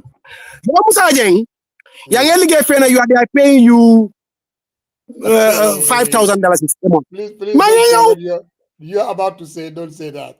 Yeah, okay. Then how much more back is again? Be like, you can. How many of them, Musa?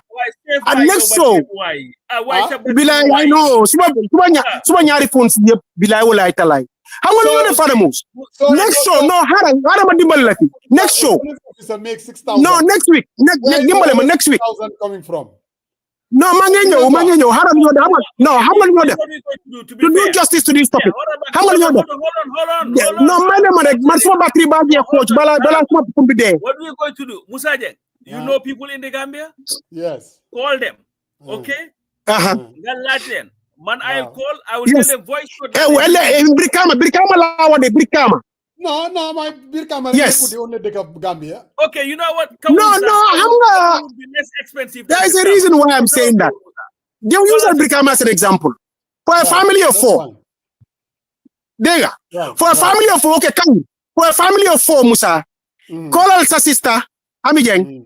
Ngana ko Ami. Nakala batajo, we are not again, you so call a baby who exaggerated a little bit. I'm going to the diaspora is calling you.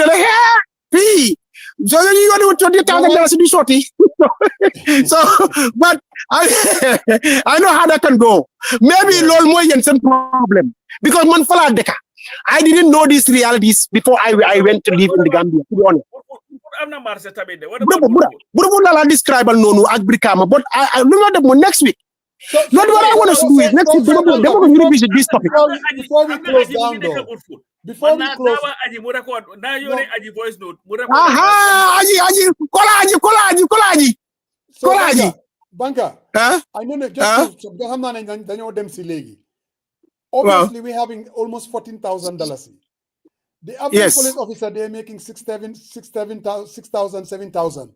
Fatala Kuna rent them note housing in the Gambia in Birkama. Okay. Mula, let me tell you something. Housing not a month. Well, I'm going Gambia. Mula Mala is this thing. Next week, then use this topic. Topic Bila going to discuss like. I will get it because if I'm delve into all the issues there, it's going to be a good picture of what obtains in that country. Banka, this is what I'm going to do. No, Banka, this is what I'm going to do. To be fair, I'm going to call Keksane. We'll give him that data, and all we want to do, he will just do a voice box for us. Go and ask average person just randomly. Yes, we just I think I like that. I like ask that. them and send us the video. We'll play the video. You do you asade. I'm Gambia. There is one thing there. No, there's one problem in the Gambia. When I watch these videos online, there is one problem online, videos online. If you go and ask a random guy on the streets, you don't know his political affiliation and Nakarapatajo. You ask certain questions. No, there's a better way to go about it. You guys look. I get the whole idea I get the whole idea that there's a narrative that you want to establish. I get that. Be like, look, look, the same girl like Boka. But I'm just trying to give you the reality of the situation. So that even when you advocate, you are advocating based on the reality, not some stuff that are just not relatable to the guy that you are fighting for. Because otherwise, be like, will I tell you? Then they want to wow Gambia. Survive. And the people are listening to you and saying, what planet do they live on? Because Lord, that's not the country they live in. Now, if you are called a Bankamana in the Gambia, an opposition sympathizer, saying, Inna lillahi. Kube carrying Tolajang, Nalma Masibo. Then I must calls not disrespect to your family, but not call them. You expect Halis Bo or Yoni Dolasi. Nala Nakalavata, you're going to be don't be the banana. Maybe Bagasi fee. And from your cousin Lohade, Bolin you 50 along, you're sorry, only would do 20,000, I don't survive. I'm going to tell you, yes, I get all that, and I'm not doing the family members. Well, no, can explain. So when you advocate for those people, because there are issues there that we need to advocate for.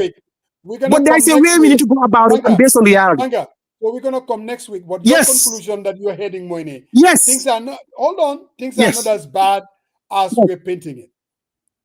I'm not saying they are not bad, but not as bad. The degree that badness that you guys present, more to digger. Wow. Money. Your conclusion is things are not as bad as we're painting it from the diaspora. Yes. Right? Yes. Okay. Yes. For the typical Gambian. Yes. Okay. Yes. Bilai no, maybe it could go off any minute. It could. All right, guys. So we are definitely going to be back next week, and we're going to next week, please. Next week, my break it down for them. The reality, the real reality on the ground. You know, when you advocate for them, because we should advocate for them. We should. We should. Because there are a lot of issues there. I'm not saying Gambia is not without issues. There are a lot. Why the way you guys frame these things and how you present them, And I even some private conversations between you and do ne radio like Musa and coach. Yeah, man, some private conversations with you guys. I do tell you these things all the time. Man, and this yes, the way you guys are couching your language and the way you present the Gambian problem, so it's better you guys become a little smarter about it. Gambia most of these kids, even Malosa, good dunko dangal leka. Mburu la ñoo leka. So malo dina nek ci kër gi de. Ñu ne la mok ñoom duñ leka malo. Mburu la ñoo jënda leka. So there is no starvation as people try to present it there. People are starving to death. That's not true. So, but I'm trying to tell you, we need to go back and start to look at these things realistically, discuss them realistically. So that Nenjai or Father is sitting in Brikama. When she hears you, she can relate to you. She knows what you are talking about. She understands what you are saying because she lives it. She lives that every day. So they may see Marse Bilinga war nonu lola for de feka. Why boko Mom Sunday Marcel Lord is not true, it's not there. The plan de glue, maybe it's a partisan, so she will love the conversation. It's a red meat that she's excited about. But in reality, it doesn't do much for them. It has no effect. It doesn't learn, as we say in America. We will definitely. So, but anyway, diaspora prize bang bode. Kuwi joge diaspora nga dem ci marché bi. Nga da nga jall gatte njegi bagage. Bu dee $10 la dañ la wala $500 la. Loolu moom dañ ko dee def. Ba bara su la gisee rajo xamee ne diaspora nga jóge. So Mariam si mu ne ñu invite ko mu tontu la next week. Yeah, please. Let Mariam si come. Ñun yëpp ñu discuss ko together. Mariam si dekkul Gambia mu ngi dekk America. So moom tamit amul. But next week na ñëw. Well, anyway, we could not get to other issues like the gala protest. Why I just hold on. Legi, and I think it's really disappointing. My battery be there, and my phone is going off. Thank you, battery. Battery be there. Sariang wanted to say something in 2 minutes, but you also battery bangi there, so I don't think that you can hear. So, but Sariang, I was saying that we could not get to the other issues. We'll talk later. You know why? What I was going to say, Moi. You remember after 2017, we had that visit by Mai Fati and Nakalatura. Batambedu at the Mile 2 prisons talking about they're going to reform it and all that stuff. To see the pictures that are coming from Mile 2 that they were able to get during this whole gala thing, to see that condition is really sad. And I think it speaks to where sometimes politicians would say the darnest things just to get elected, and once they get in, they just forget about everything. It doesn't make sense that 8 years after Barrow was sworn in, we are still dealing with this stupid thing in Mile 2. You look at that place, for so should not even be put there. More so, Kohamneni is just remanded in custody, just accused of a crime, not even convicted. You know, and they call the place the graveyard. That's what they call it. It's just horrendous. I have it on my wall because the Get Up and wrote about it. And I think it's absolutely sad, especially for a country that is busy touting democracy and respect for fundamental human and constitutional rights.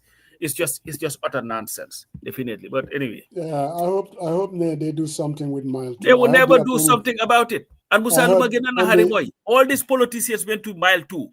They complain about Mile 2. We had the things that were being said, the water stew and all these things that we said at the Nakala Palace TRRC. They had all these things.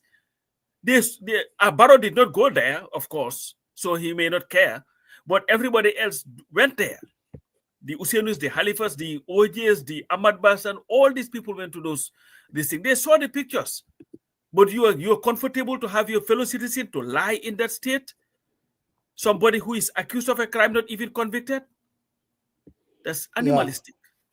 Yeah. It is. And even what they did to Killer Ace, I thought that was very, very unnecessary. Yeah, and they did this nonsense. That was totally somebody who is remanded, presumption of innocence. He hasn't even gone through the charge sheet. Kentejaguko, I mean, to go ahead and just cut his rasta. I thought that was a little bit unfair to him. But again, at the Mansakunda, though, the Attorney General did say, I mean, you can put stock into it or not. Actually, they already have the funding. They've already identified the place for a new prison that is going to be built.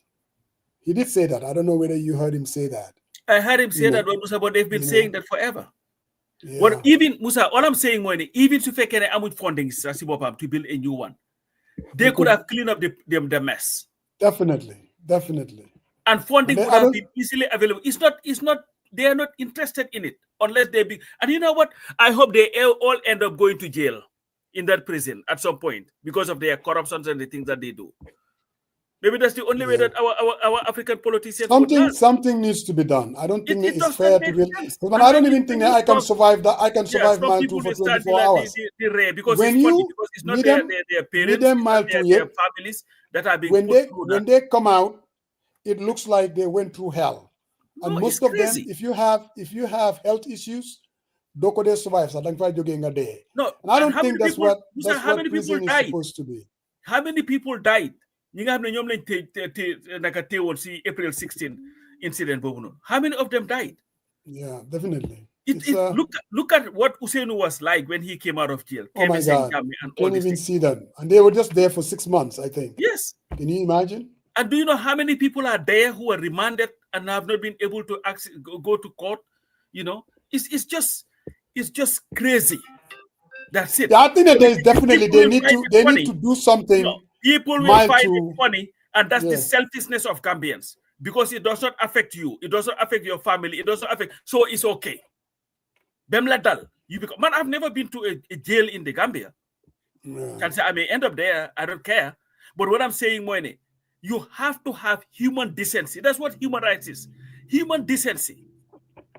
Somebody cannot be remanded in custody and put in that condition, and then you call yourself a human person. I'm human. I'm a Muslim. I'm a Christian. I believe in God, and all this nonsense that they spew, which means nothing to them whatsoever. It's utter nonsense. But anyway, I digress. We will be back next Sunday, inshallah. And I think, Pastor Samba, it's important for us to talk about these things, because when everything is said and done, it comes down to the living standards of an average Gambian. What they can afford, what they cannot afford. If you're a Gambian and you don't have somebody, a family member from the diaspora, it's going to be a challenge. We need to get.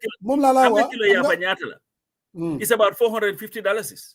But no, Banka just wahne.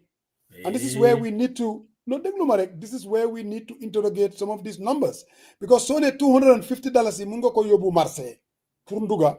But I don't know whether it's true or not. If kilo yapa is $400, clearly that person is not going to be buying yapa then. And you know who was talking about kilo yapa is 400? From Halifa. You think he will make up those numbers? I don't think so. But let's get the data. We'll get the data. Man, I talk to my sister every time. And all she does is complain about how much they spend and she's not lying about it. And Seku boy Fati, you tell me call the people from Burusubi and also from Jarume Koto. Ningam nyoran je last sundeme MID competition. Jarume nyoran je last inter schools. Boy, I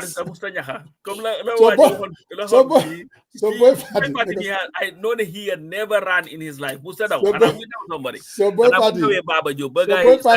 want you to come up with your data as well. Ask what it takes for an average Gambian on a monthly basis. Because I'm not buy. We never thought about housing. We didn't talk about gas power. There are a lot of important things that we did not even touch. So we're going to put all of that together because it's important. That information. Now, that doesn't mean that because the government too, you have to give them credit. Since they came on, baby, you get your salaries, right? Whether that would take care of the problem of the average Joe is something else. But that needs to be looked at. Just last year, and I heard the finance minister talking about it, that whoever was making 3,000, now they're making 6,000. The list an average person is making. But let's put all that and see the cost of living in the country. That needs to be looked at. Seriously. It has to be. And you know, I'm going the cost of living, Sibopamsa. We have to have a special show to look at the best way to deal with this issue. I think it's important. You know, to maybe even bring somebody from the. No, I'm going to put in this Sepass. Seriously, if we're going to have this conversation fairly, we're also the Minister of Trade. I've spoken to him. I'll call him again to try to have him come, because he promised that he was going to come. But we have to have a very honest conversation about this, because yes, Musa, the dangerous thing about a country or an economy that relies entirely on remittances. Yes, and that's what the reality is. And you know what? You know the danger of that, Moy? What we have few Gambians, a lot of Gambians who died in Mauritania, who were trying to find their way. Because now everybody, you feel it, your only way of survival to help your parents, more you have to go abroad. Absolutely. And abroad is becoming more and more and more difficult. Now you have the Donald Trumps, who is now trying to be the biggest deporter of the world. So he will just pick up anybody and send to you. So you have Europe is becoming crazier. Look. So it's becoming something has to give. These young people are not stupid. They know Nyanyo mom houses in Brusubi and Bijilo. They are not stupid. You know what I mean? They know Yenkir know they leka correctly. They know Yenker know they double moto. They know that. They're not stupid. The people are not just making this stuff up. But what I think now, if we're going to do justice to this issue, I mean, and not just partisan divide. I'm going to we all embroil in that, or maybe just criticize the government. Let's put everything on the table and see an average family unit of 4. How are they surviving in the Gambia? Realistically, and what does it take? Bottom line, they don't even have any income. They live in the greater Banjul area. I know them, relatives of mine. These are not folks, they have a government job making $7,000 or $8,000. Some of them are not making anything. They rely on raba. That's how they survive. You know? So something has to give. Why, anyway, great conversation. But I'll talk to Kex. Always. And we'll talk to Fatu to, in fact, have maybe one of her reporters just do a recording for us. Just random people. Go to the market. Ask, and we're not interested in just criticizing the government or not supporting the opposition or criticizing the opposition. We're not interested in that. We want the honest to God, you know. Even go with your thing and ask the people who are selling. They'll tell you. So that's it. You know, they would beat the price there, but you have to wahale to some level. We will be back next Sunday, and thank you to the viewers. I know in the program today is all over the place. When you have banker, it's going to be all over the place. You can take that to the bank because this guy, at some point.